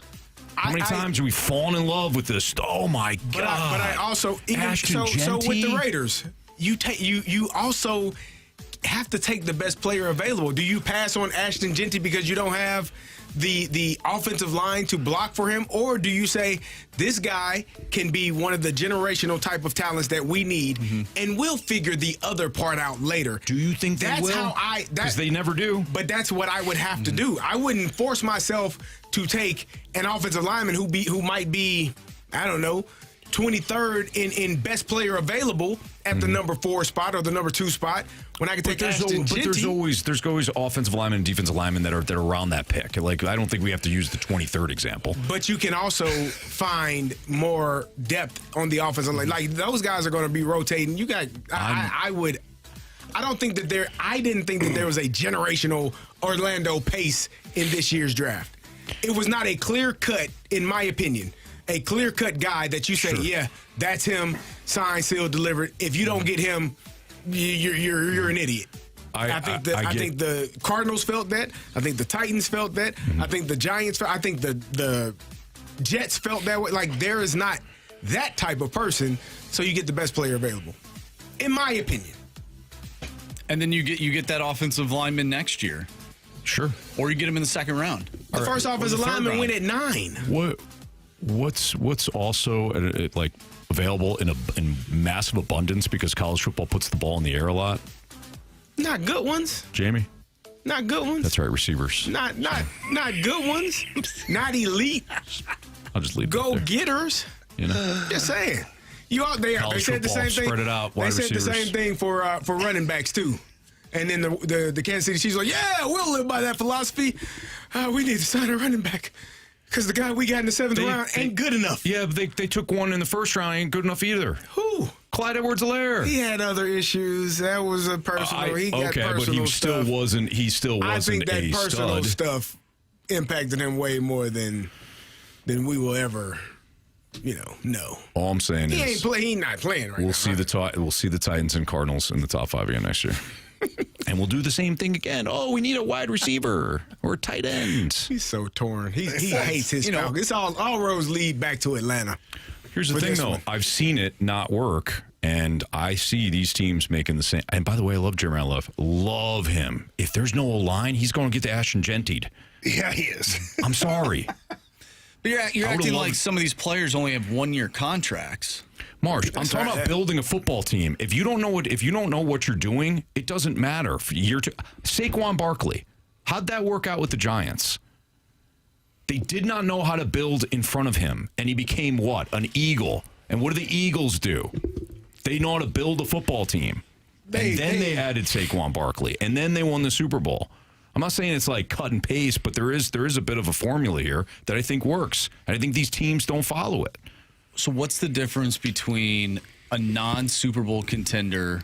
I'm just asking the question. Getting an offensive line this year and then getting a wide receiver next year compared to getting an offensive lineman next year and getting the wide receiver this year if they feel that this wide receiver is the one that they want.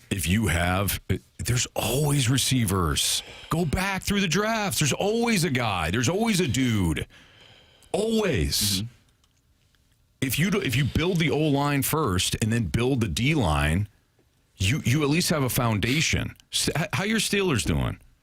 How have your Steelers done in the lifetime? Why you got to go after your Steelers? In my lifetime? I got to interrupt you for a second. You tell me how good the Steelers have been. The Steelers have been amazing. Thank you. Yeah. They taking wide receivers every year? Nah, defensive tackle. But they took a receiver in Santonio Holmes. I think Tone was 10th overall. Okay, one time in their career? Plaxico was a first-round draft pick. Plaxico was not. He was a second, wasn't he? I'm pretty sure Plaxico was like 17. Okay, you're probably right. Are you recommending that these teams then trade back? What was he? 8th. Plex? Yeah. Okay. Yeah. Would you recommend these teams to trade back to get their offensive linemen? Okay. Because the first one went at 9. Marsh, we're so focused on like this draft. I'm talking about building a football team. I understand that. So you take the best player available. If you don't know how to develop an O-line, find those pieces along the O-line, it's not going to matter how many damn wide receivers you have. The Lions showed us this as well. When they took, I remember the whole talk in Detroit was, you're not going to stop us. You're going to get stopped all the time because you don't have an offensive line to protect those. Quarterback doesn't have time to make the plays. Running backs can't do anything. Not necessarily like this specific draft, taking a specific pick. But I think that's where the whole topic or the whole conversation originated, because then what would you want them to take? A defensive player? No, I'm telling you, yes, exactly, yes. Okay. I would have taken Reese. I would have taken Downs. I would have taken a defensive player that would have made a bigger impact right now that would also help me start to build that team. I'll get a wide receiver later. Okay. But I think that I know I'm in the minority because we hear it all the time from NFL fans. They are obsessed with the wide receiver position, obsessed with it. Seattle had one wide receiver who was one of the better wide receivers in the league. They didn't have multiple wide receivers. Cooper Kupp can't run more than 5-yard routes. Yeah, but he runs them really good. He does. Yeah. With the Titans, since we're using them as an example, it's okay. Cam Ward, he's under pressure all the time, and the team stinks. The defense is actually, like Carey's mentioned, they actually weren't terrible last year. Or he has a line that protects him, and none of his wide receivers can catch a football. Which is exactly what he dealt with last year. And I mean, he was protected last year? He wasn't protected, but they didn't catch anything they couldn't either. Catch the ball. So you run it back, and you do the same thing. And you're in the same spot. With Carnell Tate. No. So, yeah. Can I offer some perspective here? Can I offer? I've been listening to this. I've been listening to this now for almost 10 minutes. You guys are isolating specific situations, which you're not wrong for.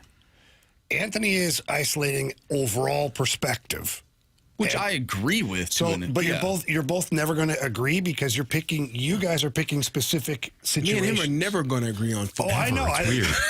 I've listened to the Gridiron guys. Hey. It's been a few years, but it's been good. Hey, those 4 episodes are really good. That's why it was the best work we've done. Left me begging for more. Yeah. All right, it's Fast Lane on 101 ESPN. Still available if you want to sponsor it, by the way. Exactly. We're just waiting for a sponsor. Waiting on a sponsor. We like that Gridiron, guys. Let me do this, Throw your okay? label on it. Let me do this real quick. I hope your favorite team takes your favorite wide receiver tonight, including Marsh. You guys could use another wide receiver. There's no doubt about it. Yeah, you don't have. You only have 12.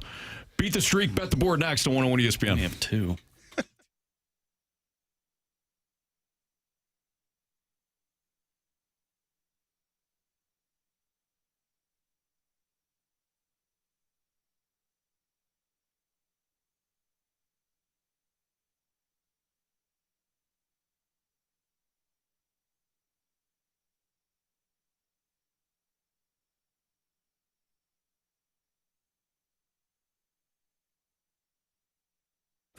Well, I was talking with Gloria Lou just the other day, and we were discussing springtime and, well, we call it spring fever, when people are looking to sell their homes or when lots of families are looking to purchase their home so that they can buy that home maybe when the school session is over and the kids don't have to be uprooted. Well, right now is a great time to list your home, but you got to hurry up and list it, and you got to list it for the right price. That's why Gloria Lou with Your Home Sold Guaranteed Realty is the best. She knows exactly what to put a price tag on your house for, and then she knows she's going to maximize that. The best thing, too, is you talk to a number of people here. I've talked to a few of her clients, and they were shocked at how quickly their homes got sold for the exact amount that they were asking for, and in a couple of cases, more than the asking price. And then you have to take into consideration that Gloria has the buyers in waiting. That's a big thing that helps, too, is she has buyers that are sitting there waiting for people like you right now to list your home so they can purchase that home, and that really speeds up the process. But you only get that with Gloria Lou with Your Home Sold Guaranteed Realty. So pick up the phone, call Gloria Lou, tell her Jamie Rivers sent you in. She loves hearing that. She always giggles when she hears that. Her number is 314-325-6888. That's 314-325-6888. Or you can visit GloriaHasTheBuyers.com.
I want to hit baseballs. All of my successes depend on me. You ready to hit? The hits just keep on coming. And his first big league hit is a bullet up the middle.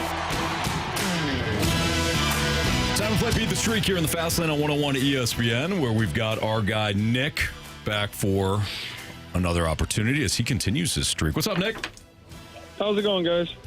Everything's going great, man. Nice pick the other day. You said Alec Burleson was due, and I think he got a hit in his first AB, didn't he? Yeah, he did. RBI single. Nice job. All right. So, Marsh, what are the latest streaks? I know Nick is leading us.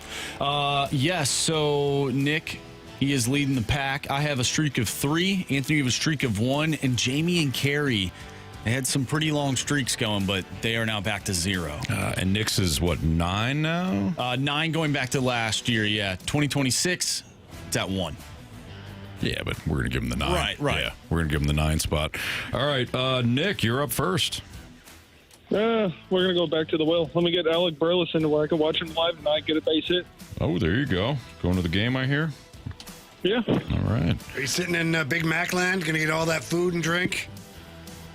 No, I didn't actually buy the tickets. My brother bought the tickets. Oh, even better. I know. Sweet. Marsh, who would you like? I'm going to go with Jordan Walker tonight. Jordan Walker. Okay. I'm going to take Julio Rodriguez.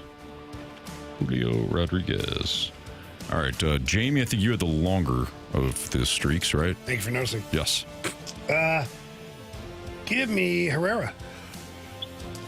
Ivan Herrera. Ivan. Give me Randy Arozarena. I can see Randy Orton for a second. I was like, what are you doing? Shout out to the Israel Central Hawk. All right, so Nick just took Alec Burleson. Marsh selected Jordan Walker. I took Julio Rodriguez. Jamie took Ivan Herrera. And Carey went with Randy Arozarena. Nick, good luck to you. Have a great weekend. Yep, you too, guys. Thank you. Thank you. All right, from Beat the Streak to Bet the Board.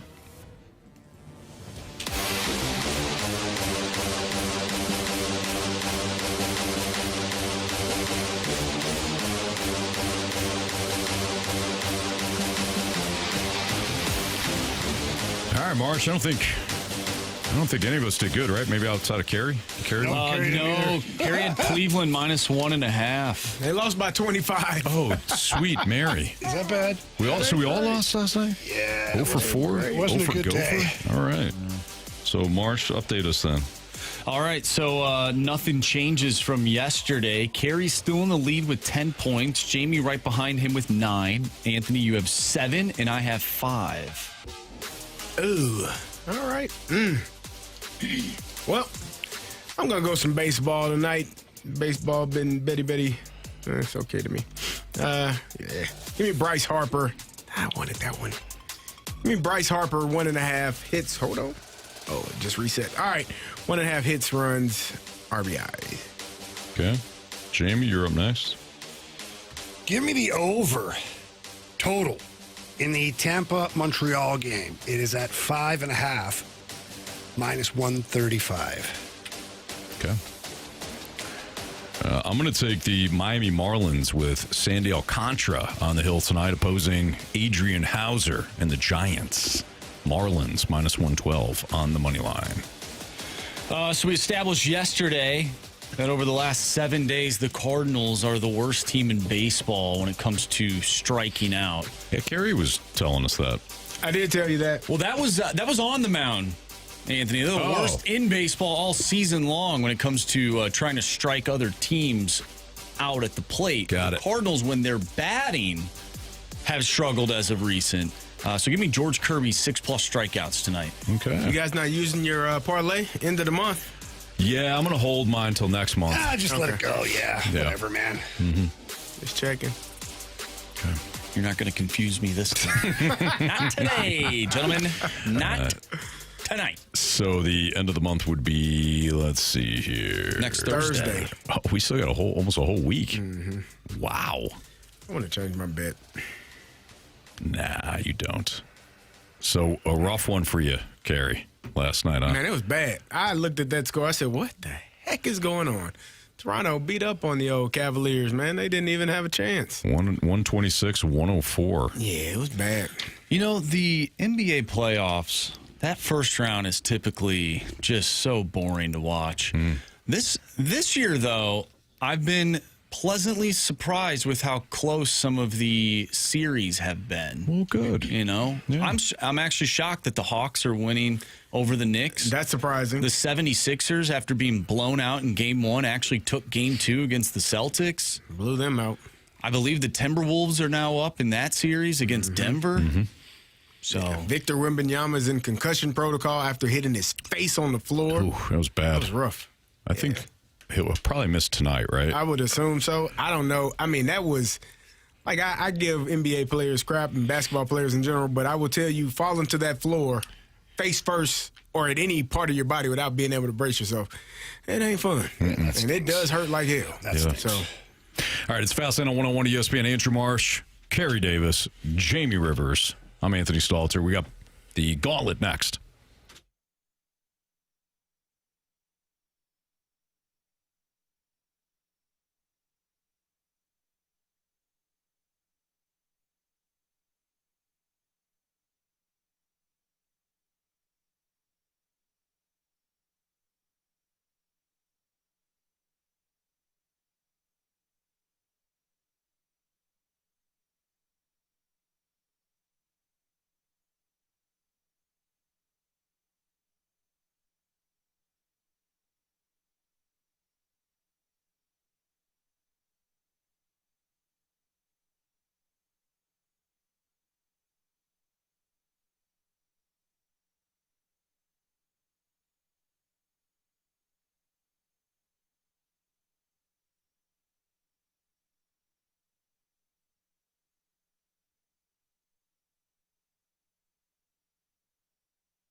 Warriors. 4 categories, 1 challenger.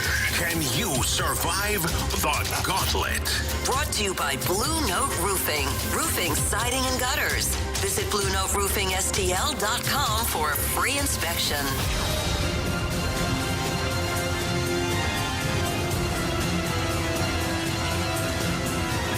Your time check is brought to you by Clarkson Jewelers, an officially licensed Rolex jeweler, with Andrew Marsh, Carey Davis, and Jamie Rivers. I'm Anthony Stalter. And we got Brian, whose birthday, I guess, is tomorrow. So, happy birthday, of course, Brian. Happy birthday. Thank you, guys. I appreciate that. All right. We, what are we, 25, 26? 31. Okay, Nice. all right. Got any good plans, buddy? Just staying in this weekend. All right. Well, if you download the Dirt Cheap app, you can plan ahead and pick up curbside, and then you don't have to worry about going anywhere, buddy. Oh, that's a great idea. Jamie's got a lot of good ideas. All right, so Brian, Let him tell it. The board is yours. Would you like to take on Marsh, Carey, me, or Jamie? In honor of the NFL draft, let's go with Carey Davis. Carey Davis. Good luck, Brian. Thank you. Good luck to you, sir. All right, so Brian, go ahead and tell Marsh to spin that wheel as Carey makes his way into the cone of silence. Go ahead and spin that wheel, Marsh. Now, Brian, are you hoping for the NFL? I think random would be fun. Random. Typically, when people ask for a specific category, the wheel really just screws them over. Absolutely. Not on their birthday, though. Wow. It's random. Okay, so you got random, Brian. 4 random questions coming your way. Each one is worth 2 points unless you ask for the options. If you ask for the options, those questions become worth 1 point. Are you ready? Yes, sir. Let's go for it. Okay, here we go. Question 1. What is the official state bird of Minnesota, known for its black and white plumage, red eyes, and eerie calls? I'll go ahead and go for the options on that one. Okay, yeah. The common loon, the American coot, or the American kestrel? Kestrel. So let me repeat those. The common loon, the American coot, or the American kestrel? Let's go with the common loon. Final answer. All right, Brian, question 2. Who is recognized as the inventor of the solid body electric guitar?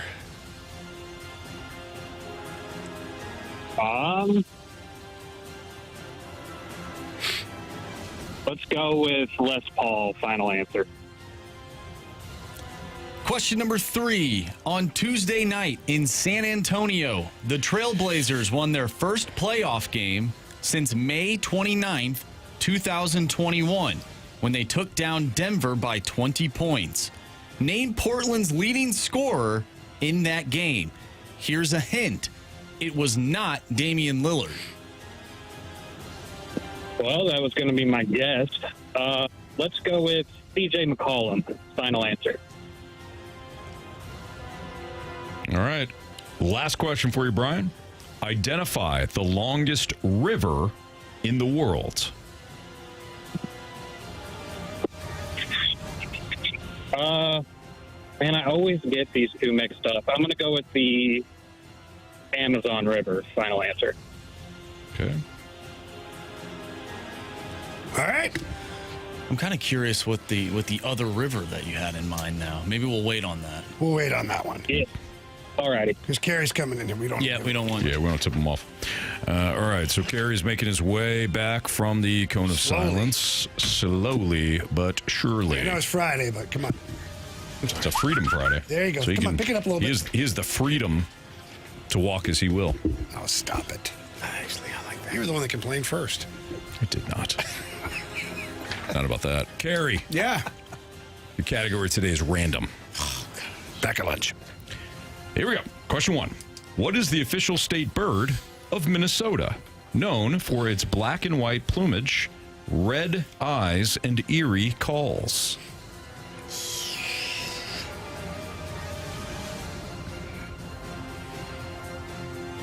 Options. Yeah, I thought so.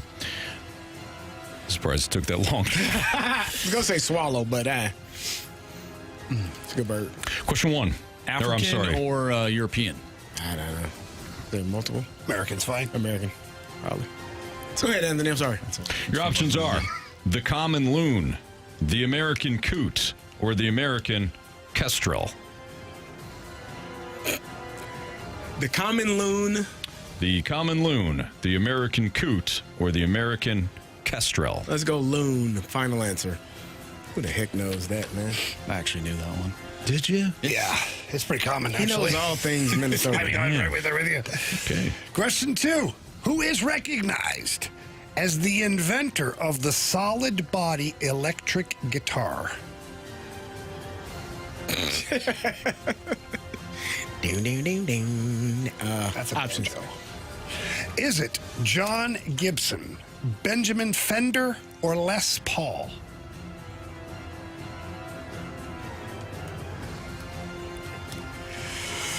Fender doesn't sound even realistic, so we're either Les Paul or John Gibson. Gibson feels. I know a John Gibson. I went to school with a John Gibson. I don't think he created the single body guitar, assuming that is even the question. I don't know what the question is. Hell, I don't even know. Almost did a Marshy and said final. Give me Chris Paul's brother, Les. Final answer. Cousins. Maybe. I thought Chris Paul's brother was Cliff Paul. Yeah. Doubt it. Just saying. Either way. You don't know. Might be friends, but not necessarily related. You don't know. You don't know. You don't know. You don't know. All right. Question number 3. His son's going to be called Michael. On Tuesday night in San Antonio, the Trailblazers won their first playoff game since May 29th, 2021, when they took down Denver by 20 points. Name Portland's leading scorer in that game. Here's a hint. It was not Damian Lillard. I appreciate that hint. Maybe it was C.J. McCollum. 2021, I don't know when C.J. left. I'm assuming he was still there. Him and Dame had some really good years. I mean, that's if CJ's on the list, I'm going to say CJ regardless. So, CJ McCollum, final answer. Question 4.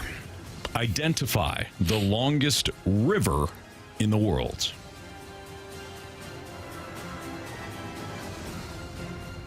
I feel like I know that one, but I don't know it off the top of my head.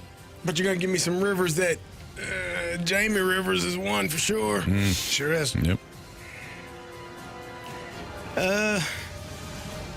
Like the Nile, longest river. In the world?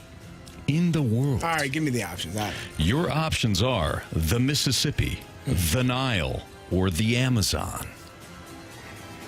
Nile was the one that was on my mind. Clearly, that's what I said. Amazon feels. Mississippi is. I'm going to go with Nile. Final answer. I don't like it. Okay. Let's go over these. On Tuesday night in San Antonio, the Trailblazers won their first playoff game since May 29th, 2021, when they took down Denver by 20 points. Name Portland's leading scorer in that game, and your hint was that it was not Dame Lillard. Without the options, Carey went with C.J. McCollum. Would I like to hear the options? Brian also went C.J. McCollum. Correct answer is Norman Powell. Where's Norman Powell? Of course it's Norman. Your options were Melo, Norman Powell, or C.J. McCollum. Yeah, I just took C.J. regardless. All right, so we got a 0-0 tie between Brian and CD. What is the official state bird of Minnesota, known for its black and white plumage, red eyes, and eerie calls? You both went with the common loon. Correct answer is... It is the common loon. Nice job. 1-1 tie. Loon, man, did they make noise, too. Do they? Early morning. Oh, man. They're beautiful, beautiful bird, but they make noise. Okay. And Anthony, I know you know this, but Minnesota United, the MLS team, Yeah. they're referred to as the Loons. The Loons, yeah. That's their logo. You and I were talking about that last Tuesday, in fact. Who is recognized as the inventor of the solid body electric guitar? I don't like where this is This going. is the best, by the way. CD's breakdown of this was the best.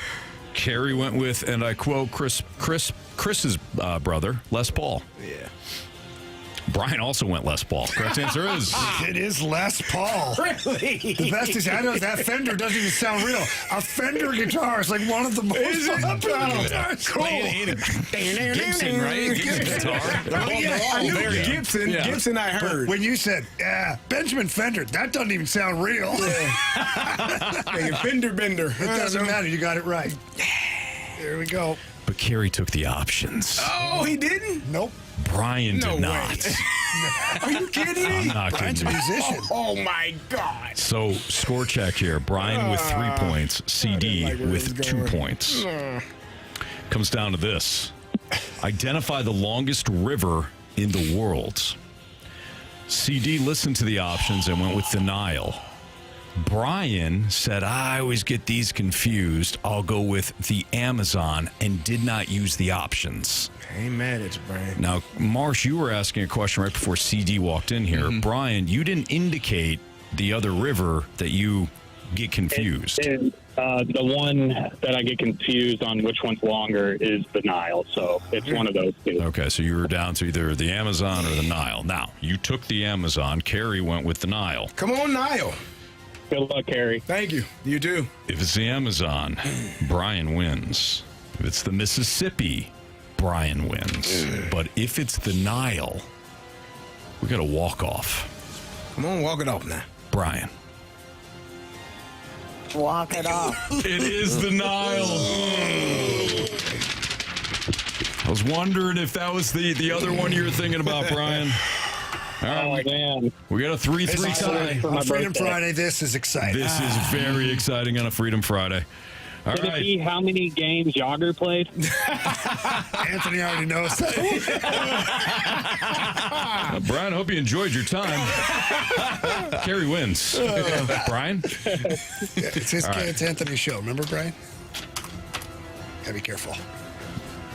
Here's how the closest to the pin tiebreaker is going to work. We're going to read the question. Brian, you're going to hold off on your answer until Carey writes his answer down. And then when we ask you, you got to give us an answer.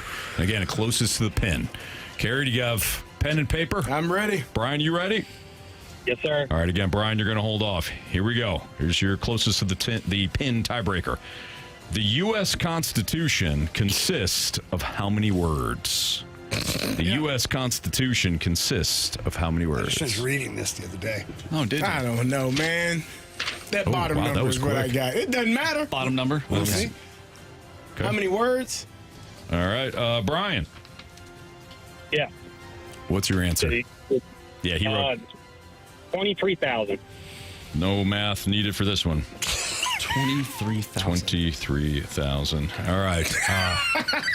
Wow. We've got Who it. knows that? Well, we have 23,000. And CD's answer, 463.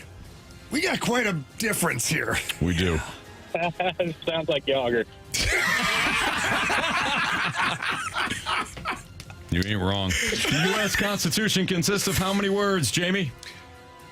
4,543. Brian. Hey, good game, Carey. Chosen poorly. You lose. Good job, Brian. Oh, Brian, man. I thought he had it in the bag when I saw. When I saw Carey, 463, yeah, I I'm was like, Brian's oh, got yeah, it. he's got it. Man, I was hoping it was how many amendments. I knew that one. Oh, dude. That stinks, man. Good showing today, brother. Wow. Hey, thank you, guys. Have a great weekend. You have a You great too. birthday, man. Have Yeah, a couple Brian. for me while you're at it, okay, buddy? Alrighty, thank you. Thank you. Man, I didn't think I was going to make it out of that one. What'd you write down? 463. 463. He wrote 23,000. Yeah. Anthony, the math isn't close. Yeah. Are you trying to figure that out right now? And the answer is 4,543. Yeah, he's Yeah. He's like 12 21,000 off. 17,000 off. What is Carey? Like 1,000. 1,000 or 3,000. no, Oh, well, he's at 20. 3,000. You said 23,000. 23,000. It was 4,000. Oh, got it. Yeah, All right. you're thinking 2,300. I was thinking 2,300. Yeah, no. That's what He said confused me. 23,000. I was like, where are we hung up here, Anthony? I thought That's he said why 20. I reiterated it when he said it. When he because- said it, I thought I wrote down. I was wrote down 4,000 2,300. I got you which now. is why I was confused. I'm like, why are we crowning Carey? Carey was way off. I got you. I was But way he off. I thought you were trying to he figure said out 23,000. I'm like, oh, dude. No, I'm dumb, but not that Oh, dumb. man. 20. So he said 23,000. 23,000. Okay, I wrote down 2,300. Okay, all right, got it. Yeah, because when you You'd like, have been closer. When you were like this, I'm like, what am I missing here? And the way you guys acted, I'm like, I'm wrong. I just want to make sure how I'm wrong. All right, nice job, Carey. Neither of you really close. We do have a lot I of was pushback. much closer. For what? We have a lot of pushback. Grant Francis Fan Club, an avid listener and participator, did just send us a longest river in the world search and says the Nile is traditionally considered the longest river in the world, measuring approximately 6,650 kilometers in length. However, some measurements suggest the Amazon River could be longer. Now I see a number there. Depending on how its source is defined. No. Where do you start from? I don't know. I'm willing to have the argument or the discussion, but you got to give me other numbers about the Amazon and then how we're measuring it. We're really getting in the weeds at that point. You know what? Why don't we just go to a tiebreaker? We did. There you go. Okay. And I won. Way to go, Carey. Thank you. All right, we got the. Go ahead, Marsh. It says Brazilian scientists are arguing that the Amazon is longer. Do you Why? think that Is that they're trying to? Brazilian scientists are hearing that the Amazon. Well, if we don't have documentation, it's still just a rumor. So we'll stick with our official ruling. All right, biggest question of the day next on 101 ESPN.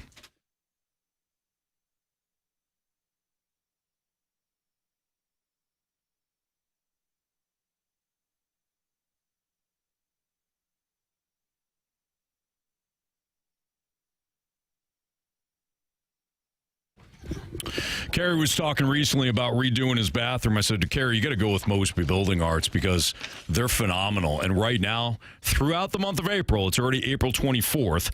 So I want to make sure that you call before April 30th. And this is what I recommended to CD. You, as part of your bathroom remodel, you're going to get the plumbing fixtures completely free.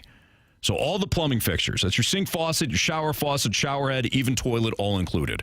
And if you've ever done any sort of bathroom remodel, you know that all those things could add up in price. So you want to make sure that if you are going to remodel your bathroom, if you've had any thought of redoing it, now is the time to go with Mosby Building Arts. For starters, they're phenomenal. They're the right remodeling company for a reason. They've got everybody in-house, so that makes sure that like when the plumber needs to be over there, the electrician, or the designer, whatever it is, everybody is under house at Mosby, so that your project doesn't suffer a whole bunch of delays. It's not like they go out and they have different contractors and stuff that delay your process. No, everybody's in-house at Mosby. But on top of that, again, if you're going to remodel your bathroom, you get all those plumbing fixtures for free. Sink, faucet, shower head, toilet, all included, saves you even more money. And you go with the design team that's going to do it right. So visit callmosby.com. 314-909-1800, or again, callmosby.com. Schedule that bathroom remodel, at least a free brainstorming session by April 30th, and then you'll get those plumbing fixtures completely on the house. Mosby Building Arts, the right remodeling company.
time for the Fast Lane's biggest question of the day. Presented by Banner Construction, the experts in James Hardy siding. All right, it's Fast Lane on 101 ESPN. It's Freedom Friday, so it's your opportunity to send in any sort of topic that you want. This was kind of born, it was really born on a Wednesday. We did it on a Thursday, and people enjoyed it so much, and we enjoyed it so much that we decided to do it the last Friday of every single month. So that's what we're going to do right now. And we got the biggest question of the day, which is also handpicked, Marsh, by the listeners. All right, so this one is from Milstad Meathammer. Obviously, we played the lineup game earlier today. One of our listeners texted in a few times saying how much he hated the lineup game, which is okay. Even put the lineup in the text. You tried to spoil it. Tried to.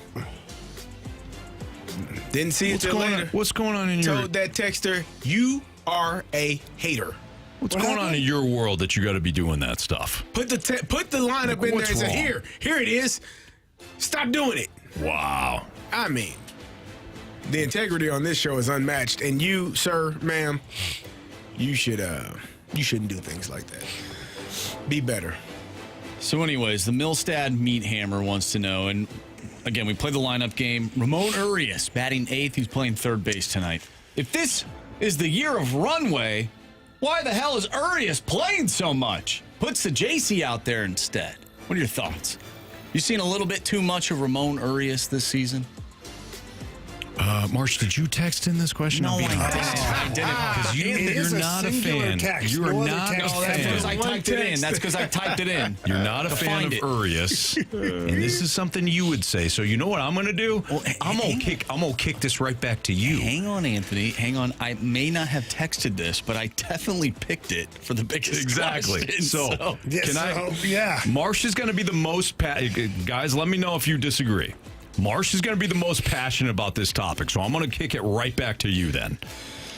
Anthony, I think it's a rebuild season. Sometimes you need players from outside the organization just to be depth players, right? And they feel when they need to get Pages off his feet, when they need to get Gorman off his feet, they feel like Ramon Urias is a better glove at third base than Thomas Ajacey. Thomas Ajacey is in left field. I also watched Thomas Ajacey the other day try and swing out of his shoes and go 0 for 4. How the hell is you going to hit a home run if you don't swing out your shoes? Well, Carey, we didn't need a home run in that moment. We needed a base hit. Do you watch baseball, multiple times. I watch a lot of baseball. What is a home run bad? Never. No. I think what the Cardinals are doing are fine, Anthony. Anthony, this is a rebuild, build, whatever you want to call it, type season. So I'm not going to criticize the Cardinals for what they're doing right now. Okay. Criticize. Right. Now, am I only saying that because a couple of weeks ago I got crushed for even throwing out the idea that I was not happy with what I was watching for a particular series against the Boston Red Sox? Sure. And I'm switching my tune now so I don't get hate on the text line? Absolutely. So whatever they're doing right now, perfectly fine. Okay, it's perfectly fine. Okay, all right. Because ultimately, it's not about the wins and losses, right? Right. Okay. About the young guys and one older guy getting playing time. Sure. So really, I appreciate your snark. I really do. So what we're really complaining about is Ajacey not seeing more playing time because he's the one that's mostly impacted. Correct? Are we complaining about? I was going to call him Robert Sajacey. Thomas Sajacey playing Thomas more? Sajacey. Old Tom Sajacey. We are. I'm not necessarily that concerned. Is the texter complaining? Is they got to be Thomas's uncle? Like, are you complaining about Thomas Ajacey not getting more time, more tick? Carey, in fairness, we are talking about, we've often talked about the whole youth runway and all that. I mean, the texter isn't wrong. I'm just not losing sleep over it. I mean, Thomas Ajacey is how old? Him and Church are about the same age, if I'm not mistaken, correct? Yeah. So when Sajacey's not playing, Church is. When Church is not playing, Thomas is. Like, what are we doing? You want to find something to be mad about? Be mad about this damn bullpen, man. Like, if you want to be pissed off, just be mad. Just be mad about that. And just don't, but you got to deal with it. you're going to have to deal with something. You know what I learned? Jamie, and I'm sure you've learned this in life because you can't go around just being angry all day. Some things are said to you, and you just have to deal with it. You may not like it. You may not like how it's said. You may not like what's being done, and there may be no repercussions for it. Maybe you, I don't know, were expecting something, and that something doesn't come. You know what I mean? Yeah. That's something that you were waiting on is not there when you get to. You thought it was, but you know what? You got to be a professional and you got to go about your dang on day. You cannot stew in it. You can't go around being angry and have it impacting the rest of your family and your kids and your livelihood. You got to just deal with it and be a pro and just suck it up. Go about your day. Am I right? Am I wrong or am I right? No, unfortunately, you're bang on. There you go. So if it's to JC today, tomorrow, the next day, he'll get his time. And CD, if I might add, sometimes you think you're doing a really good job. Man! In fact, some would say you're the best. You're the best at what you're doing. Some would say you, Anthony, are the best. Yeah. And then some would say, I don't think so. Still not good enough. In spite of. Yeah. In spite of but that. Go ahead, keep being the best. You still got to sit your butt on the bench today. What if you haven't been good? What if you haven't been good since April 11th? You probably ain't going to have much of a job We're for still much talking longer. about Robert Sajaci. What have you been good since January? Robert Sajaci. Robert Thomas Sajaci as Grant Francis fan club poet? No, probably not. We complaining about Sajaci. Like, so what you're essentially saying is you're not worried about it. Man, hell no. Okay. All right. You think when I go to bed and think about, never mind. You know what? Moving on. I want to know. You go to bed thinking about the lineup, You go don't to you? bed thinking about Thomas and JC? You think about left, right every time you put your head on the pillow. I try not to. Think about is Pages playing tonight or is Herrera catching? That'll keep you up at night. Just saying, Learn the something work about you every day, Carey. the hard work that is put in. Okay. I do dream about Cardinal baseball, though. You know what? 80s Cardinal baseball. All that speed, The Sports Six Pack is coming up next. Keep those questions coming in on a Freedom Friday, 314-399-9646, Air Comfort Service text line. That's the next on 101 ESPN.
101 ESPN Sports Center.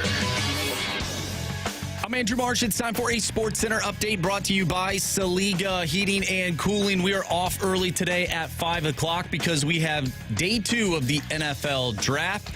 Coming up next, we have our Sports Six-Pack. So if you have any questions that were not asked earlier in the show for Freedom Friday, send them in now. 314-399-9646 is the Air Comfort Service text line, and we will answer your questions next. I'm Andrew Marsh, and the Sports Center update is brought to you by Saliga Heating and Cooling, a Daikin heating and air conditioning dealer.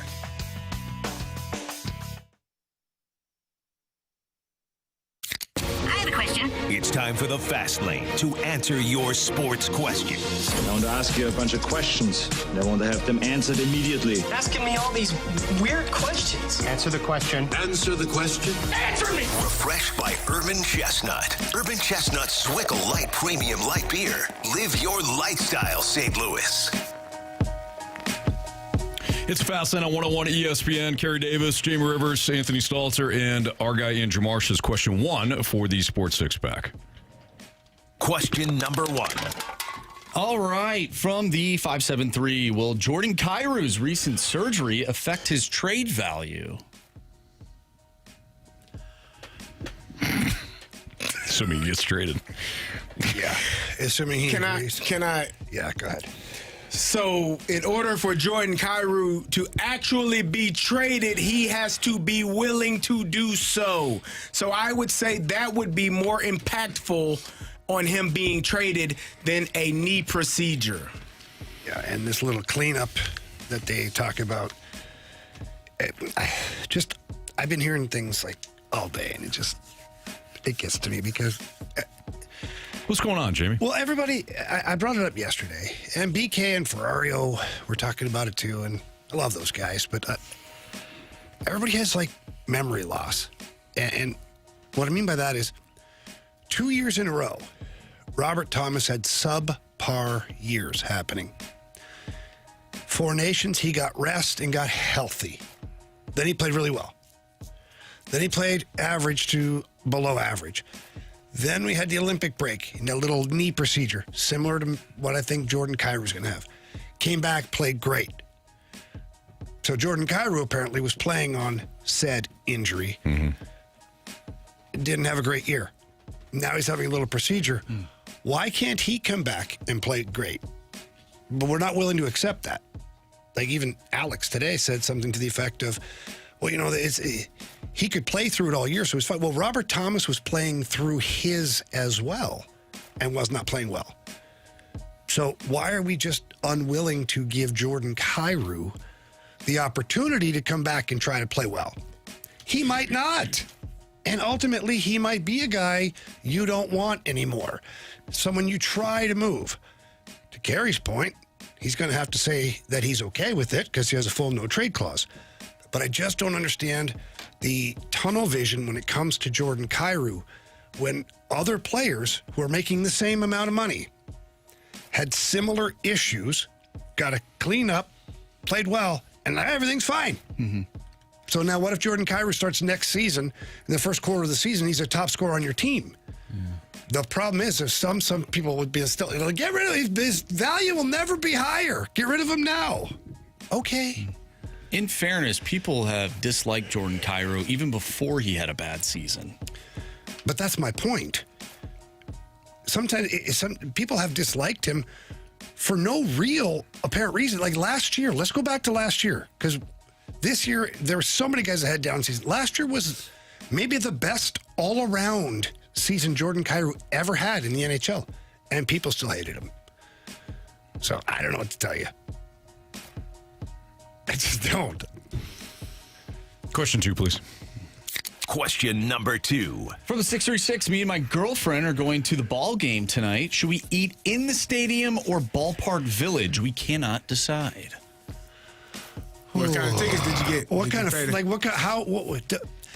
Which way would you like to eat? Because if you eat at Ballpark Village, you have the opportunity to sit down at a table or a bar top or even the bar and, order off. When you're at the ballpark, man, you're doing it ballpark style for the most part, unless you have like green seats or a club, Champions Club and things like that, which are fantastic options as well. But for the most part, then you're cruising the concourse looking for a hot dog or the nachos, or they've got some great options. What time does the game start? You need to make a decision. I'm hungry too right now, actually. That's true. I mean, if you're, that's a good call. There. Like if you're going to eat outside of it, you probably. I'd probably go outside.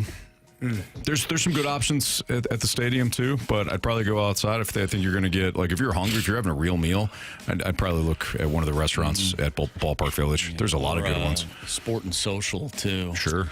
Yeah, that's good there. Katie's Pizza's right there. Yeah. Really good spot. Katie's been opening up a couple of different locations. They did great stuff over there. You don't want to miss an inning of that ball game like I did when I went and got a hot dog. It was tragic, wasn't it, Mark? It was, yeah. You missed a big inning. 6-0, I think, wasn't it? That's a tough one. No. I came back. I got back to my seat in time for Jordan Walker's home run. Good. Anthony, just out of curiosity. Yeah.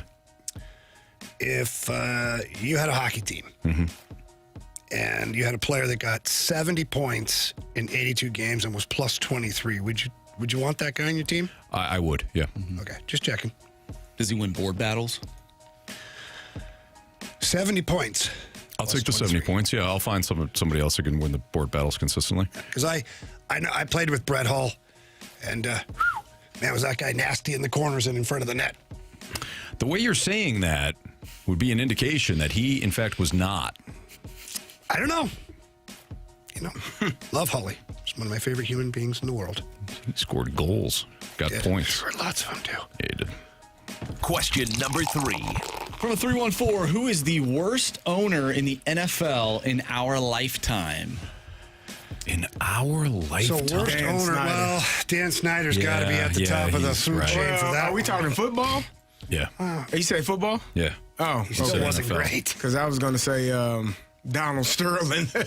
Well, that's basketball. Yeah. He wins in basketball for sure. If we went worst owners, period, Daniel Snyder. Daniel Snyder's got to be up there. In football, for sure. Yeah. Now, we certainly didn't like what Kroenke did to us. No. So let's redefine it then, because it's easy to find like the outlier, like Daniel Snyder, for various reasons. But football reasons only, who do we think the worst owner is? Snyder. Still. Yeah. Okay. Yeah. Didn't know what he was doing. Minimized his scouting staff. Well, what about the Jets? What's his name? With the Titans. McNair. Oh yeah, McNair. That family. Was it Bob? Yeah. Had a little something to him.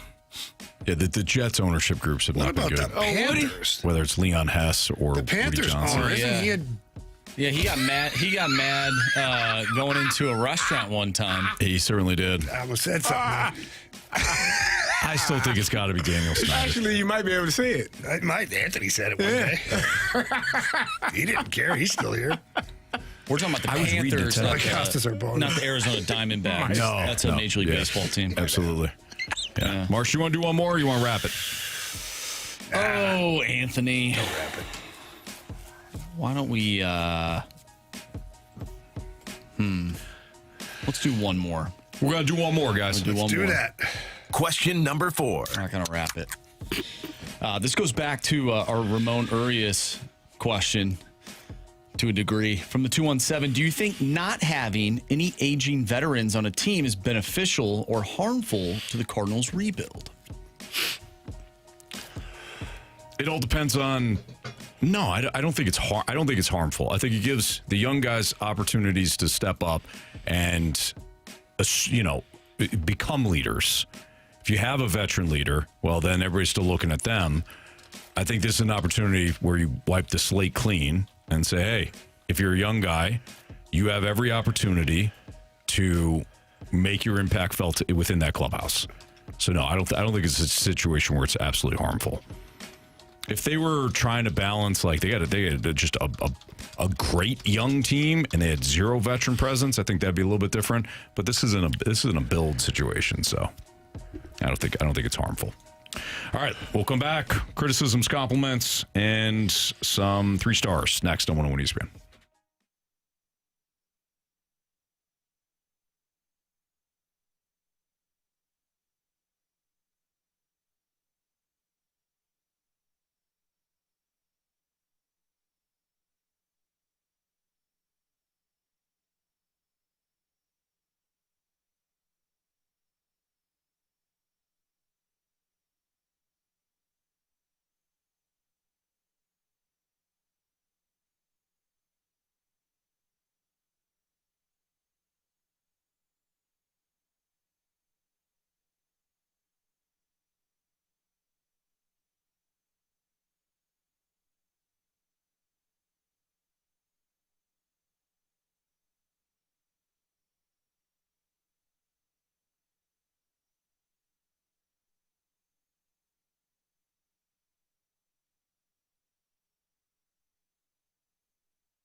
right. If you missed anything from today's show, Freedom Friday, you can always check out the podcast available at 101ESPN.com or via the Dobbs Tire and Auto Center's 101 ESPN mobile app. All the podcast brought to you by Schaefer Door Company. All right, time for some criticisms and compliments. Criticisms and compliments. Presented by Bet365. With Bet365 early payout, you win even if they lose. Get paid out instantly when your team goes up big, even if they blow the lead later. Bet365. Winning is everything. Anthony, we got a mic drop today. Oh, nice. From a listener. So I'm going to play it right now. That sounds great. Happy Freedom Friday. Oh, boy. One last mic drop before I go. Just wanted to say it's your buddy Chester. And since 2019, learning that bad parking gets you green stickers as a whole. Jamie. Thank you. Hearing all those Nick Saban stories that only Jamie came up with. Learning about Wichita, Kansas. Yeah. Watching a magical heel turn by our lovely Marshy. Oh, wow. Watching one of you root for Cardinals players so hard that they can get a pay raise from that team out west called the Dodgers. It's been an absolute pleasure and an honor. Won't be able to listen to you live. I'll be in the Mistake by the Lake. And yes, I said goodbye yesterday, but I can still listen today unexpectedly. 2 goodbye messages for one. Wonder where I came up with that idea. Have a great summer, guys. Hopefully I'll be back by the end of it. Enjoy. Chester, well done. Well done, buddy. Well done. Appreciate it. Appreciate you. Yeah. Well done indeed. I think those were criticisms and compliments. All wrapped into one. Yeah, good luck to you, man. We do appreciate your humor and how much you've badgered CD over the years now. So, good stuff. CD got him back, though. He had the last laugh, if you think about it. If we're talking about, like, heavyweight boxing, right? Although you lost the first 2, I got the belt now. You got the belt now. I got the belt. Now you're the champ. You know what I mean? That's the way I look at it. It's hard to beat a team 3 times. It certainly is. That's what they say. Sure is. That's you're the It Ravens certainly is. playing the Steelers in 2008. Yeah. Well, yeah. What 2 things does that Steelers and the Ravens have in common with this CD and Chester situation? That's right, Carey Davis. Yeah, I was in both of them. Not going to lose 3 times at all. Yeah, and definitely going to win 3 times. Well, even if you're first, you may not win. You ain't first, you're last. Well, hell, you're first in my heart, Jamie. Yep. You too, Anthony. You too, Marshy. Thank you. Thanks. Yeah. You too, Carey. Same. Even if you're first, you might as well be last. If you're first, you're last. If you ain't first, hey, Ricky Bobby got it all wrong. Ain't first, you're last. Yeah, he wasn't wrong. What? Actually, he was. Third? Yeah, he was dead wrong. He's dead wrong. I mean, you Hell, can you be even first. finish 4th. Well, he just and said still you can be be last. first, but doesn't mean you win. He said, if you ain't first, you're last. But in this case, you are first. Your ass is still last. You might as well be last. We got a message from the Water Boy on this from the Snake Pit. I wonder what pizza Anthony is having tonight. Jamie will never know. Oh, yeah. Because Anthony won't invite him over. Not on a Friday. Not invited for pizza, not on. I don't Yeah. blame Jamie. Anthony. Jamie, you got something to do tonight? Odds are I'm showing up. We're getting to the Makers. I'm not driving home. Now you got to find somewhere for me to sleep. You know what? Honestly. And then I'm going to rile up Killian and Lincoln for sure at about 11:30 p.m. Even if they're asleep, I'm going up there and, hey, boys, rattling the cages. It's Uncle Jamie. Yeah, nobody sleeps here. Yeah. Let's play that. Let's fire up the video games. Let's find Uncle Jamie another one of those bottles with the red wax. I know your dad's got him around here somewhere. Always When's welcome. Uncle Jamie coming back? And you can always stay. We got plenty of room. Yeah, that's great. A lot of room outside. Yeah. The pond. I got a great garage. Jamie will be out there in the pond just basking in it. Just put a floaty around my neck. That's all. You'll be fine. We got you. All right, Marsh, go ahead. It's time for the Fast Lane's 3 Stars of the Day, presented by Circus Sports. No bet fees ever with the world's largest sports book, now at your fingertips in Illinois and Missouri. All right, our 3rd star of the day goes out to those Brazilian scientists who think that the Amazon is a longer river than the Nile. They're hearing. Reports. They're taking calls. Our 2nd star of the day goes out to vacuums. Yeah. Yeah, absolutely. We ran through the gamut there on the vacuums. We did. And our 1st star of the day, of course, because it is a Freedom Friday, our 1st star of the day goes out to the listeners. That's right. Always. All of our listeners. Love our listeners. We could use about 280 more of you, though. 300 would be nice. 300, round number, be nice. Tell a friend to tell a friend. Tell a friend to tell a friend. It's Tune in to the best show. A little bit of a pyramid scheme around here. We got a 101 ESPN t-shirt for you if you show us 3 more listeners. Yep.